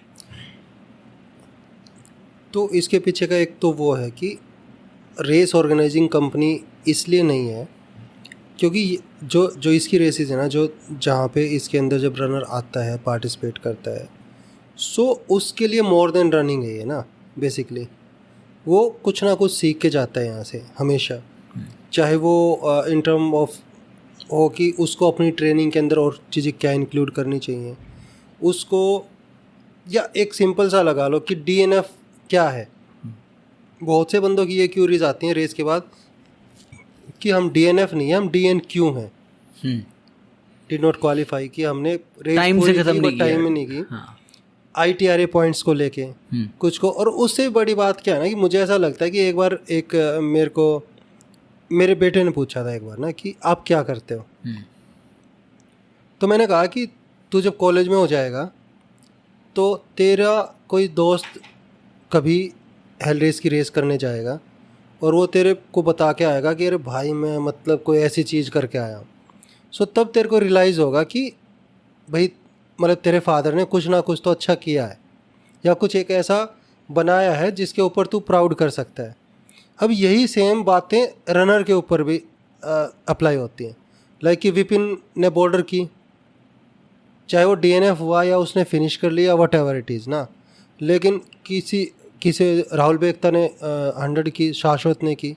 तो जब उनके बच्चे कभी उन्हीं रेसेस में जाएंगे तो उनकी अपने माँ बाप के लिए रिस्पेक्ट बढ़ जाएगी कि भाई ऐसा है कि तुम्हारे माँ बाप ने ज़िंदगी ऐसे ही नहीं गंवाई, उन्होंने कुछ ऐसा अमेजिंग किया है। तो इसलिए ये एक रेस से ज़्यादा है। मतलब जो मैं कहना चाह रहा हूँ ये कि जो एक वो प्राउड फीलिंग है ना जो आपको आती है कि ठीक है आपने और रेसेस की हैं, माइट भी ADHM में करूं और उसके अपने एक पर्सपेक्टिव हैं, उसके अपने पॉजिटिव्स हैं, अपने नेगेटिव्स हैं, कुछ भी हैं, उसको भागने के अपने कुछ स्पीड एक मैटर हो सकता है। बट क्या ऐसा होगा कि कल को मेरा बच्चा ADHM करे और वो आके कहे कि अरे भाई मतलब ये, लेकिन सोलांग के अंदर वो फैक्टर होगा कि, या एल अल्ट्रा के अंदर वो फैक्टर होगा, या बुद्धा ट्रेल में होगा कि जब आपके बच्चे कभी जाएंगे तो उनकी नज़रों में आपकी रिस्पेक्ट और बढ़ जाएगी। तो इसलिए ये एक मोर देन है इवेंट मैनेजमेंट कंपनी है कि जो आपको लाइफ टाइम के लिए मेमोरीज दे रही है और न्यू जनरेशन को इंस्पायर तो नहीं बोलूँगा, बट न्यू जनरेशन की नज़रों में आपके लिए रिस्पेक्ट बढ़ा रही है, मतलब ना जो आपने किया है उसके लिए। अच्छा भाई, एक पर्सनल सवाल का जवाब दो। आपको कौन सी चीज़ व्हाट मोटिवेट्स यू, मतलब आपको ये हेल्थ, मतलब अगर मान लीजिए आपने अभी रिसेंटली बनाई है रेडस्टोन अल्ट्रा, उससे पहले कभी तो बॉर्डर बनाई थी, कभी तो सोलंग स्काई अल्ट्रा बनाई थी, है ना। तो जब भी ये बनाई है, अब क्या मोटिवेशन रहता है कि मैं ये जो कर रहा हूँ इसमें जी जान झोंकने का क्या मोटिवेशन रहता है कि क्या क्यों करते हो? मतलब काम तो देखो चल जाता है, रेस तो आपने यहाँ से वहाँ रेस रूट रखी कर लिया है, काम हो जाएगा, 8 स्टेशंस लगा दोगे, लेकिन जो एक्स्ट्रा आप करते हो हर रेस में, जो कि रनर्स को दिखता है, जिसने करी है उसको दिखता है, बाहर से तो रेस ही दिखती है ना। जो करता है वो कुछ ना कुछ लेके एक्सपीरियंस जाता है वहाँ से। वो एक्सपीरियंस जो आप देते हो वो उसके लिए जो एक्स्ट्रा मेहनत होती है उसके लिए कौन सी चीज़ आपको ड्राइव करती है कि वो मैं लगाऊं जोर? देखो, हर रेस के पीछे की अलग कहानी है।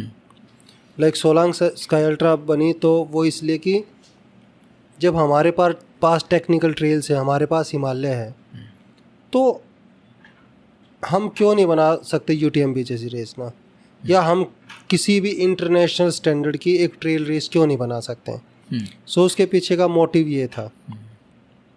और सोलांग एक दिन में सोलांग नहीं बना है।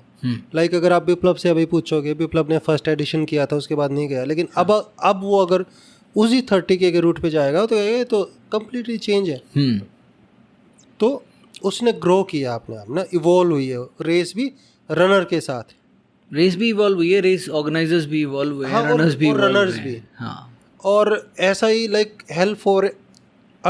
जो हेल अल्ट्रा 480 किलोमीटर है, उसका अलग सीन रहा है। एक लॉन्ग डिस्टेंस रनिंग को वो करना ना, प्रमोट की। अच्छा, बड़ी बड़ी रेसेस होती हैं जैसे बैड वाटर होती हैं, या उस टाइम पे ला अल्ट्रा होती, मतलब अभी भी होगी ला अल्ट्रा। मुझे पता नहीं इस बार हो रही है नहीं हो रही, बट हाँ, ला अल्ट्रा वाज द नेम। या ब्राज़ील 135, या तो उस तरह की लीग की वो रेस थी कि हम इंटरनेशनल रनर्स को यहाँ पे ला सकें और अपने बेस्ट हाईवे को दिखा सकें। तो उस तरह का सीन था। उसके पीछे ही कहानी ये थी। GHRF की मुझे लगता था कि ये जितने भी बीच में स्टॉप आते हैं, so every stop have a different experience. तो वहाँ पे बंदों को रुकना चाहिए और देखना चाहिए कि वहाँ पे किस तरह से वेदर कंडीशंस होती हैं। तो उसके पीछे की कहानी अलग है। फिर बुद्धा ट्रेल्स की तो वही है कि हमें अलग अलग जगह पे रेसेस ऑर्गेनाइज करनी थी, और हमें नॉर्थ ईस्ट में करनी ही थी एक रेस ऑर्गेनाइज। क्योंकि वहाँ से, क्योंकि मुझे पता है कि वहाँ जो ब्रीड रहती है ना, so they guys are the best mountain trail runner. तो इसलिए कि जब तक हम वहाँ पे कोई रेस ऑर्गेनाइज नहीं करेंगे तो प्लेटफॉर्म ही नहीं बनेगा। हम पॉलिश कैसे किया जाएगा ना। उनको मतलब हमें पता ही नहीं है कि वहाँ पे कौन रहता है। तो उसके पीछे कहानी है कि हम नॉर्थ ईस्ट में हमें एक रेस ऑर्गेनाइज कर रहे थे। अब वो तो कहीं पे भी हो सकती थी, लेकिन केवल रेस आप ये तो कह नहीं सकते कि यार 10 उसमें लोकल रनर भागे और हो गया वो। तो आपको बाहर से भी रनर चाहिए, तो उसके लिए आपको चाहिए व्यू, उसके लिए चाहिए वो पूरे का पूरा सेटअप। तो for that thing like Sandakphu ridge was best view. और जो रिम्बिक के लोग हैं वो अमेजिंग है मतलब। तो इसलिए वहाँ से आया। बॉर्डर के पीछे था कि मेरे को डेजर्ट के अंदर एक रेस ऑर्गेनाइज करनी थी। और जो कहानी है मतलब 1971 वॉर की, वो ऐसी है कि वो किसी एक मूवी में सीमित नहीं रह सकती। लाइक बॉर्डर हमने मूवी बना दी कि अब हर कोई किसी को देखना है कि 1971 में क्या हुआ, तो भैया वो बॉर्डर देखे। अब आने वाली जनरेशन के लिए तो हो सकता है ना कि जैसे हम जो हमारे फादर्स वगैरह मूवी देखते तो वो अभी हमें ऐसे लगता है यार बहुत बोरिंग लगती है। आज की जनरेशन बॉर्डर मूवी मुझे लगता है देखेगी। हाँ। लेकिन उनको कैसे पता चलेगा। तो उनके लिए कि आप आओ यहाँ पे ना, और ये एक रिचुअल हो गया है कि हाँ ठीक है, आओ और जानो। आप अगर उस बॉर्डर मूवी को ना देख के आओगे तो इसके थ्रू आप पता तो करोगे कि ये रेस क्यों हो रही है, और अगर क्यों हो रही तो उसके पीछे फिर 1971 का वॉर आएगा ही आएगा कि ये इसलिए हो रही है कि यहाँ पे हमारे 120 जवानों ने ऐसी लड़ाई लड़ी थी। तो उस कहानी का पूरा जो है वो मोटो है कि इस रेस के पीछे खड़ा हुआ है। रेड स्टोन का अलग है कि मतलब अच्छा, नहीं, लेकिन रेडस्टोन आप मुझे मालूम है आप इसको बहुत अल्ट्रा लेवल पे नहीं मानते हो इस को, पर इसकी भी जो स्टोरी मैंने काफ़ी जो तथ्य थे इसके बारे में जो मुझे नहीं पता थे अरावली इसके बारे में, आप बताओगे मुझे क्या वो तो अरावली में मैंने बहुत साइकिलिंग की है। अच्छा। बट इसके पीछे का मोटो वो नहीं है। इसके पीछे का मोटो ये है कि मुझे नहीं पता कि और लोग हरियाणा के बारे में क्या सोचते हैं, बट मुझे ऐसा लगता है कि हरियाणा हुआ, पंजाब हुआ, वेस्टर्न यूपी हुआ, राजस्थान हुआ, यहाँ के जो बंदे हैं वो अमेजिंग है। मतलब आप किसी गांव में चले जाओ, आपको सबसे पहले जाती क्या पूछेंगे, अरे आप बैठ यार चाय पी, होक्का पी, भाई खाना खाया है नहीं खाया तूने, चाहे वो उसको जानते हैं या नहीं जानते हैं। सो ये उनका फर्स्ट वो है मतलब ना, जाएंगे तो किसी को भी चाय तो पिलाएंगे ही पिलाएंगे। अगर वो थोड़ा और ज़्यादा रुके हो तो भाई खाना खा के जाना, अरे रुक जा कोई नहीं, आपको अपने घर में रोक लेंगे, आपको नहीं जानते हैं उसके लेकिन उसके बावजूद भी एक नेगेटिव इमेज है जो आई डोंट नो कि कहाँ से आई, और वो मेरे को मतलब काफ़ी हर्ट कर रही थी मेरे को कि ऐसा क्यों है। मतलब वी आर अमेजिंग पीपल। मैं खुद हरियाणा से हूँ, आप मेरे गांव में चले जाओ, कोई भी कोई लड़की चले जाए, लड़का चला जाए, कोई फ़र्क नहीं पड़ता, but they will help you out किसी भी आप कंडीशन में। तो फिर हमारी इमेज क्यों ख़राब है? तो उसी को देख के कि चलो रूट तो मैं निकाल ही, मतलब रूट तो निकालना कोई, आप थोड़ी सी मेहनत करो तो अच्छा रूट तो निकाल ही लोगे। और फिर हमने वहाँ पे बहुत साइकिलिंग की हुई थी, उन रूट्स का तो हमें पता ही था अच्छा कि यहाँ से आएगा ऐसे ऐसे, तो वो पहले एक था। लेकिन उससे भी अलग उन गाँव को इन्वॉल्व करना। अगर आप देखोगे हाँ। कि कोट में पूरा एक गांव वाले ने स्टेशन लगाया हुआ था, हाँ। फिर उससे आते मंगर में अंकल जी ने पूरा स्टेशन सेट किया हुआ था। इवन जो दमदमा की साइड था वो पूरे का पूरा जो अभयपुर है वहाँ पे गांव, उनके लड़कों ने पूरे स्टेशन संभाले हुए थे। तो वो कि, और वो भी देखें कि वो लोग भी केवल एक हमारे हरियाणा वालों की ना, पता है क्या दिक्कत है कि वो कहते हैं ठीक है ना, कोई सोचता रहे, हमें क्या फ़र्क पड़ता है। लेकिन फ़र्क पड़ना चाहिए कि आप इतने अच्छे बंदे हो तो क्यों फ़र्क नहीं पड़ना चाहिए अगर आपकी इमेज ख़राब है तो मैं जब उन गाँव में गया तो मैंने उन अंकल से ये बात की, अंकल जी क्यों फ़र्क नहीं पड़ना चाहिए, ये हमारे गाँव है, हमारा हरियाणा है, फ़र्क पड़ना चाहिए भाई, हम दिखावांगे क्या है। हाँ। तो वहाँ गया, उन्होंने वाइब्रेशन को संभाला और बताओ कैसे चेयरअप किया ना। मैंने एक्सपीरियंस किया खुद। उन्हीं लड़कियों, जैसे गुंजन अकेली लड़की थी 50 किलोमीटर में जो भागी उन गाँव के, उसका सबसे पहला कंसर्न था, वो मेरे को रेस से पहले मिली, ऑलमोस्ट 1 महीना पहले। ये विश्वास, मेरे को डर लग रहा है। मैं पूछा किस बात का डर लग रहा है कि यार वो गाँव से जाएगी, तो क्या किस बात का डर कि पता नहीं क्या। अरे अगर तेरे को कुछ कोई कहे भी ना, तो वहाँ किसी भी गांव के एक बुजुर्ग को बोल दे कि ताऊ जी मेरे साथ ऐसे बदतमीजी कर रहे हैं, लंका लगा देंगे वो। वहाँ पे गांव में ऐसा नहीं आज के दिन की भाई ठीक है बच्चा कुछ कर गया और कोई जिम्मेवार ही नहीं उसका। वहाँ आज के दिन भी वही कल्चर है, वहाँ बुजुर्गों की आज के दिन भी रिस्पेक्ट होती है भाई, उनकी सुनी जाती है। तो उसके पीछे का मेन रीज़न ये था, रेड स्टोन अल्ट्रा को करवाने का यही एक रीज़न है। आपने एक पोस्ट में भी लिखा था ये। हाँ, तो यही है रीज़न उसका कि क्यों नहीं दिखाया जाए कि एक्चुअल में हरियाणवी कैसे हैं। और मेरे लिए किसी भी रेस में मतलब वो दिन वर्स्ट होगा जब किसी लड़की के साथ बदतमीजी हो जाएगी। हो सकता है कि हो जाए, क्योंकि हर चीज़ आपके कंट्रोल में नहीं है ना। इतनी बड़े रूट्स पे हम रेस करते हैं, बट वो वर्स्ट होगा क्योंकि मैं अपनी तरफ से इंश्योर करता हूँ कि नहीं हो ऐसा ना। और हरियाणा में ऐसा हो जाए तो यार बताओ, ये तो फिर और भी शर्म की बात है। तो इसलिए मतलब रेड स्टोन का अलग वो है उसका पर्पस। तो ऐसे ही हर रेस का अलग पर्पस है। ठीक है, ये बॉर्डर पे आते हैं 1 मिनट के लिए। आपके लिए अभी तक जितनी भी रेसेस हैं, बॉर्डर छोड़ो सारी रेसेस का बता दो, सबसे स्पेशल फिनिशेस जो आपने एंजॉय करी हो काफ़ी, वो कौन सी रही हैं जिसमें आपको काफ़ी बढ़िया लगा, मज़ा आया? अमित गुलिया का बॉर्डर या हेमंत का 14 आवर्स, या अच्छा मुझे बताओ कि मतलब एक तो इस क्वेश्चन का आंसर कर दो कि कौन सी आपके लिए स्पेशल और फेवरेट रही है, और दूसरा आप क्या ज़्यादा एंजॉय करते हो? डीएनएफ ज़्यादा एंजॉय करते हो? आपको डीएनएफ देख के बहुत मज़ा आता है, या आपको मज़ा आता है लास्ट फिनिशर जो मर के कर रहा है लेकिन छोड़ नहीं रहा वो देख के, या आपको एलीट्स के टाइमिंग्स बेटर होते देख के मज़ा आता है? वो कौन सी चीज़ आपको ज़्यादा ड्राइव करती है? देखो, एक तो मेरे को लगता है कि बिल्कुल ही एक जो कहते हैं ना कि मिसअंडरस्टैंडिंग है कि विश्वास डीएनएफ एंजॉय करता है। ऐसा बिल्कुल एक रेस को ब्रांड ही आपने कर रखा था डीएनएफ रेस। हाँ, वो डीएनएफ रेस है क्योंकि उसमें डीएनएफ का रेशो बहुत ज़्यादा है। क्या परसेंटेज है डीएनएफ की? Almost like 60 to 70%। वाह। तो आयरन मैन में नहीं, मैंने आयरन मैन के देख रहे थे हम लोग रिसेंटली। आयरन मैन मैक्सिमम जो टफेस्ट आयरन मैन है ना, उसके मतलब साल every year two year very करते हैं, पर मोस्टली जो एवरेज आती है वो 13, 14, 15% डीएनएफ आती है। 20% तो हद मार के है। हाँ, तो अगर सोलांग 100 की बात करें तो उसमें 75% का डीएनएफ रेट है।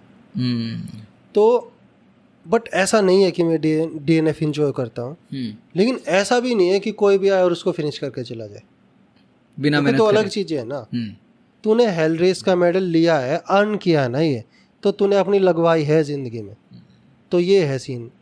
अब अगर हम स्पेशल मोमेंट्स की बात करें तो ऑब्वियसली फ्रैंकी मतलब गियोम का पहला डीएनएफ मेरे लिए स्पेशल है। फ्रैंकी का पहला फिनिश भी मेरे लिए स्पेशल है, इवन दूसरे फिनिश से ज़्यादा, जबकि दूसरे टाइम में उसने कम टाइम लिया और फर्स्ट में, लेकिन वो जो फर्स्ट फिनिशर का एक अलग स्पेशल मोमेंट है। शाश्वत और पुलकित का जो चेज करना एक दूसरे को, वो अलग गूज बम्प देता है। अमित गुलिया का फर्स्ट टाइम का फिनिश की अलग वैल्यू है, और जो सेकंड टाइम का विनर रहा वो 2021 में, उसकी अलग वैल्यू है, क्योंकि 21 में तो उसने सब ने उसको बोल दिया था कि ये तो ख़त्म हो गया, now he is out of ultra running, ये नहीं कर पाएगा। और देन उस लड़के ने आया और दिखा दिया भाई मतलब अभी मैं हूँ यहीं पे, जिंदा हूँ अभी ना मैं, तो उसकी अलग वैल्यू है। हेम का फिनिश करना 14 घंटे और मतलब शायद 40 मिनट में, उसका अलग वो है, मतलब ना ग्लैमर है उसका। लेकिन राहुल बेगता का 19 घंटे कुछ मिनट में फिनिश करना, उसकी एक अलग जर्नी है, मतलब ना, बिल्कुल, कि उस बंदे ने 1 साल दे दिया उस पूरी की पूरी रेस को, और कहा कि, और पहले ही बोल के कि मैं करूँगा इसको 20 घंटे से कम में फिनिश, कि अगर हेमंत नहीं आता तो वो विनर होता और वो पहला बंदा होता जो इसको 20 घंटे से कम में फिनिश करता।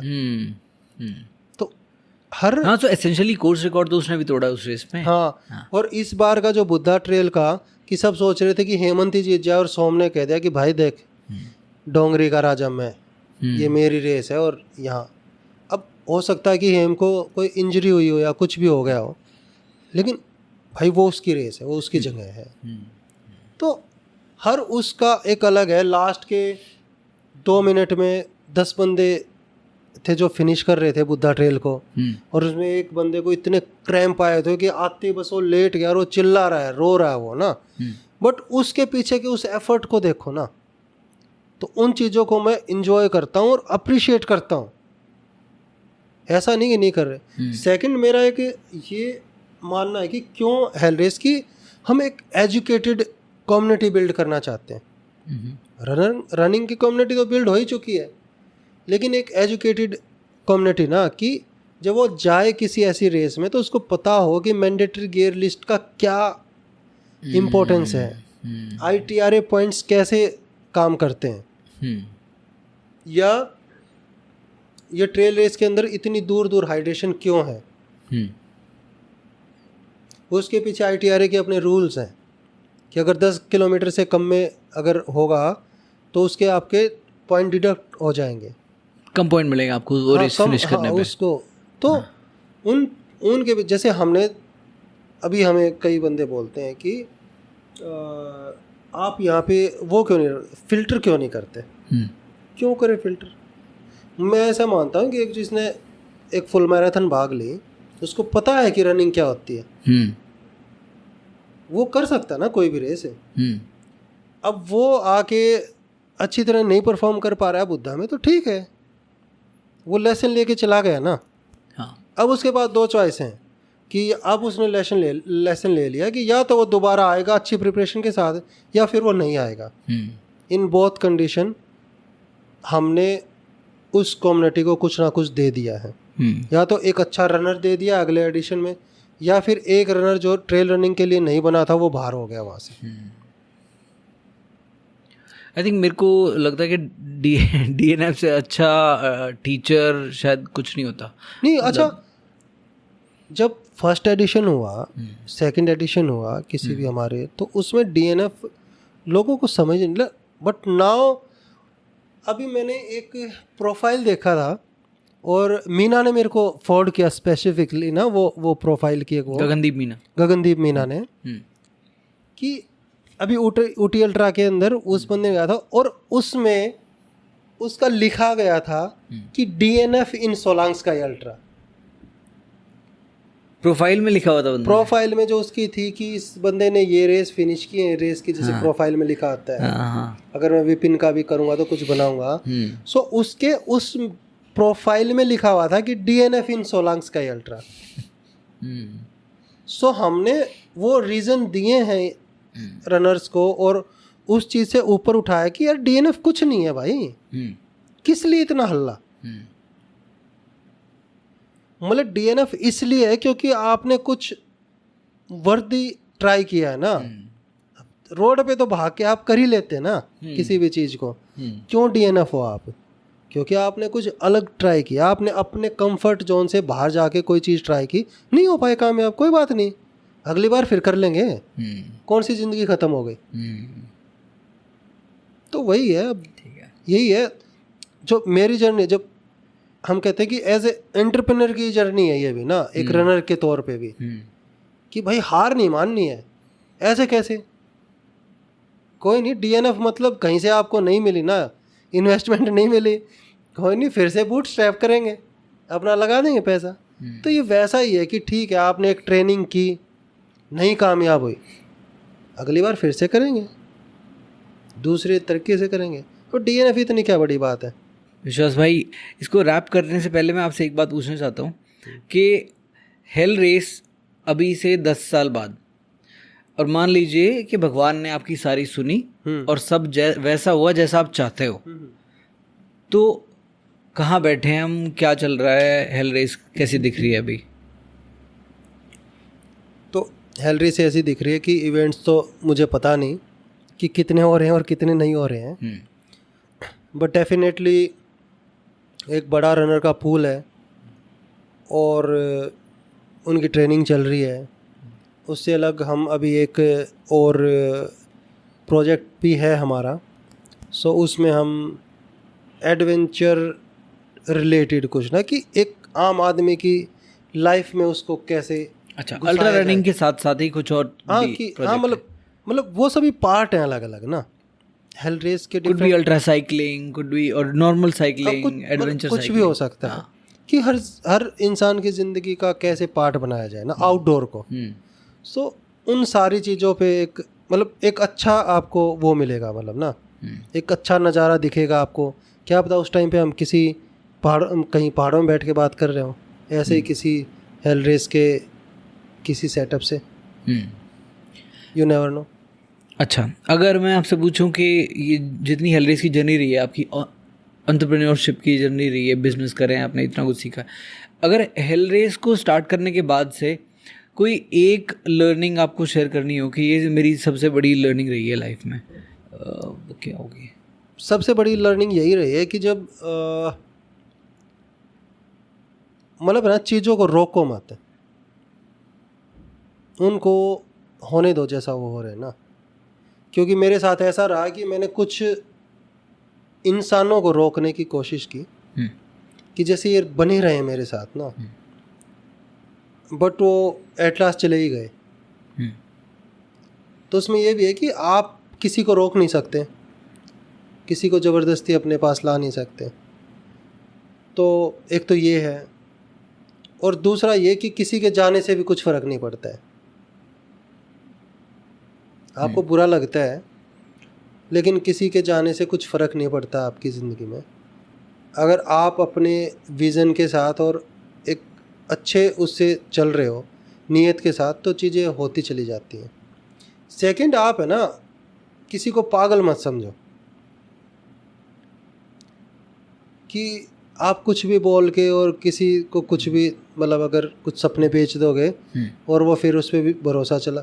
मतलब मैंने है ना हेल रेस के अंदर कुछ कमाया हो ना कमाया हो, लेकिन मैंने इंसान ज़रूर कमाए, और शायद वही सबसे बड़ी कमाई है मेरे लिए। कि पैसा कमाना तो सबसे आसान चीज़ है, मतलब ऐसा मान दो कि इस ज़िंदगी में सबसे आसान ही पैसा कमाना है और सबसे मुश्किल है रिस्पेक्ट कमाना।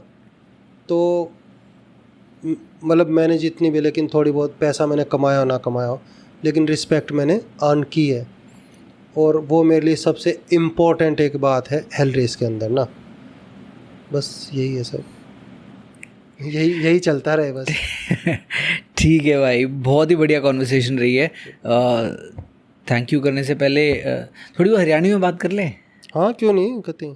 हाँ, कोई मजाकिया फनी सा इंसिडेंट हो कोई हेल रेस का, हरियाणवी में बताना है पूरा का पूरा, शुरू तो लेकर आखिरी ताईं। यार फनी इंसिडेंट तो भाई मतलब घने हुए हैं ना। हाँ, अब किस लेकिन क्या है कि उस हर फनी इंसिडेंट में क्या होता है कि हमने तो नहीं लगा कि भाई फनी इंसिडेंट है। हाँ, क्योंकि मेरा और पूरी टीम का जो स्वभाव है वो ईसाई है कि वो हर चीज़ में मजाक निकाल ही लेते हैं। अब जैसे एक बात, एक वैसे ही एक मतलब बिल्कुल हल्का सा वो है यो कि ये बात है 2021 के बुद्धा ट्रेल की। तो एक रनर आया, आपने चल रहा घना मतलब धीरे हल्के हल्के चल रहा आपने। अब उसने श्रीखोला ब्रिज पे अपना एक होता है स्टेशन, तो वहाँ पे भाई साहब ने 2 लीटर की कोक ली। अच्छा। और झोले में गाल ली। झोला जो ये सब्जी वब्जी लाने वाला थैला हो है, हाँ। इसमें मतलब बैग पैक कुछ नहीं उसके पास है। अच्छा। उस थैले में डाल ली। तो उन्होंने पूछा कि भाई मतलब आप पी लो, थोड़ा पी लो। हाँ। तो पूरी 2 लीटर की बोतल आप झोले में मतलब उन्होंने कहा कि आगे मिल जाएगी। और तो उसने तो इंग्लिश में बोला, उन्होंने बताया भाई ज़्यादा ना ज्ञान बांटो। हाँ। मैंने बेराग में के करने लग रहा। अच्छा। तो अब वो जा रहा है ना, जब वो उसको उस झोले में डाल के और 2 लीटर की बोतल को लेके जा रहा है और मतलब पीछे देखना कि हम तो, और वो बाबा तो ऐसी वीडियो बना ही लेता है। हाँ। तो हम हंस के लोटपोट हो गए कि मतलब क्यों 2 लीटर की बोतल भाई क्यों लेके जाने लग रहा है तुम? आप भी सोचो ना कि आप को हर 3-4 किलोमीटर चलने लग रहा है एक्स्ट्रा, हर 3-4 किलोमीटर पर हाइड्रेशन है। हाँ। तो क्या जरूरत है यार तेने 2 लीटर की? और वो, और उसने उससे भी बड़ी बात है, उस बंदे ने एक घूंट भी नहीं पी उस बोतल में से। फिनिश कर दिया था। फिनिश कर दिया था भाई। 2 लीटर की बोतल ले जाने क्यों कर फिनिश करेगा? तो वो तो फिनिश वो 10-11 किलोमीटर कर पाया। पर खुद उस इंसिडेंट को सोच के देखो कि बंदा आ गया और पूरी 2 लीटर की बोतल झोले में गाल के चाल पड़ा और उसमें तो उसने एक घूंट भी नहीं पिया। तो अब ऐसे ऐसे पता नहीं कितने किस्से हैं। हाँ, लेकिन ये यहाँ बताने के नहीं है, कोई बैठेंगे तो बता देंगे। ठीक। कई बार ऐसा भी होता है कि वहाँ मेरे बंदे को मतलब के रनर है, कोई इधर उधर घूम, कोई आता है कि कहानी बताओ अपने हेल रेस कैसे शुरू हुई। हाँ। उस टाइम पे मैं भाई अपने उन रनर अंटो हूँ, तेरी कहानी बताओ। या सुन ले कहानी आड़े बता दी सारी। ठीक है विश्वास भाई, बहुत ही बढ़िया लगा बात करके। थैंक यू सो मच, अपना टाइम निकाला और बात करके मज़ा आया। आई एम श्योर बहुत मेरे को बहुत लोगों ने बोला हुआ है, इवन इनफैक्ट हर रेस में भी लोग बोलते हैं, जिसको भी पता है पॉडकास्ट चालू हुई है, विश्वास सिंधु को आपको ज़रूर लेके आना है पॉडकास्ट पे। तो अब देखो किसी ने कैसा लगेगा, देखो कैसा लगेगा। मेरा पहले तो कुछ सुनेगा तो कैसा लगेगा देखो। चलो कोई ना कोई तो सुनेगा, कोई ना कोई तो 2-4 लोग तो सुनेंगे। जिसने कहानी सुननी होगी विश्वास सिंधु की सुन लेगा। हाँ, तो मेरा भी एक्चुअली मकसद इस वे यही है, जैसे जो आपका हेल रेस से है, कि मेरे को अगर क्यूरियोसिटी है ना जानने की, कि मेरे को विश्वास की जर्नी में लग रहा है कि कुछ है बात सुनने लायक, तो मैं कर रहा हूँ विश्वास। अब हो सकता है कि गेस्ट के क्राइटेरिया में कई लोग बोलेंगे कि यार ये तो डिफरेंट तरह का गेस्ट है, ये मेरे को पता है कि क्या क्या खास इन चीज़ों में है और मैं और जानना चाहता हूँ उसके बारे में। तो मेरी क्यूरियोसिटी के आसपास है पॉडकास्ट, और मुझे लगता है कि मेरे से 3-4 लोग तो और मिल ही जाएंगे। हाँ बिल्कुल हो जाएंगे। ठीक है विश्वास भाई, बहुत बहुत धन्यवाद। धन्यवाद भाई, थैंक यू।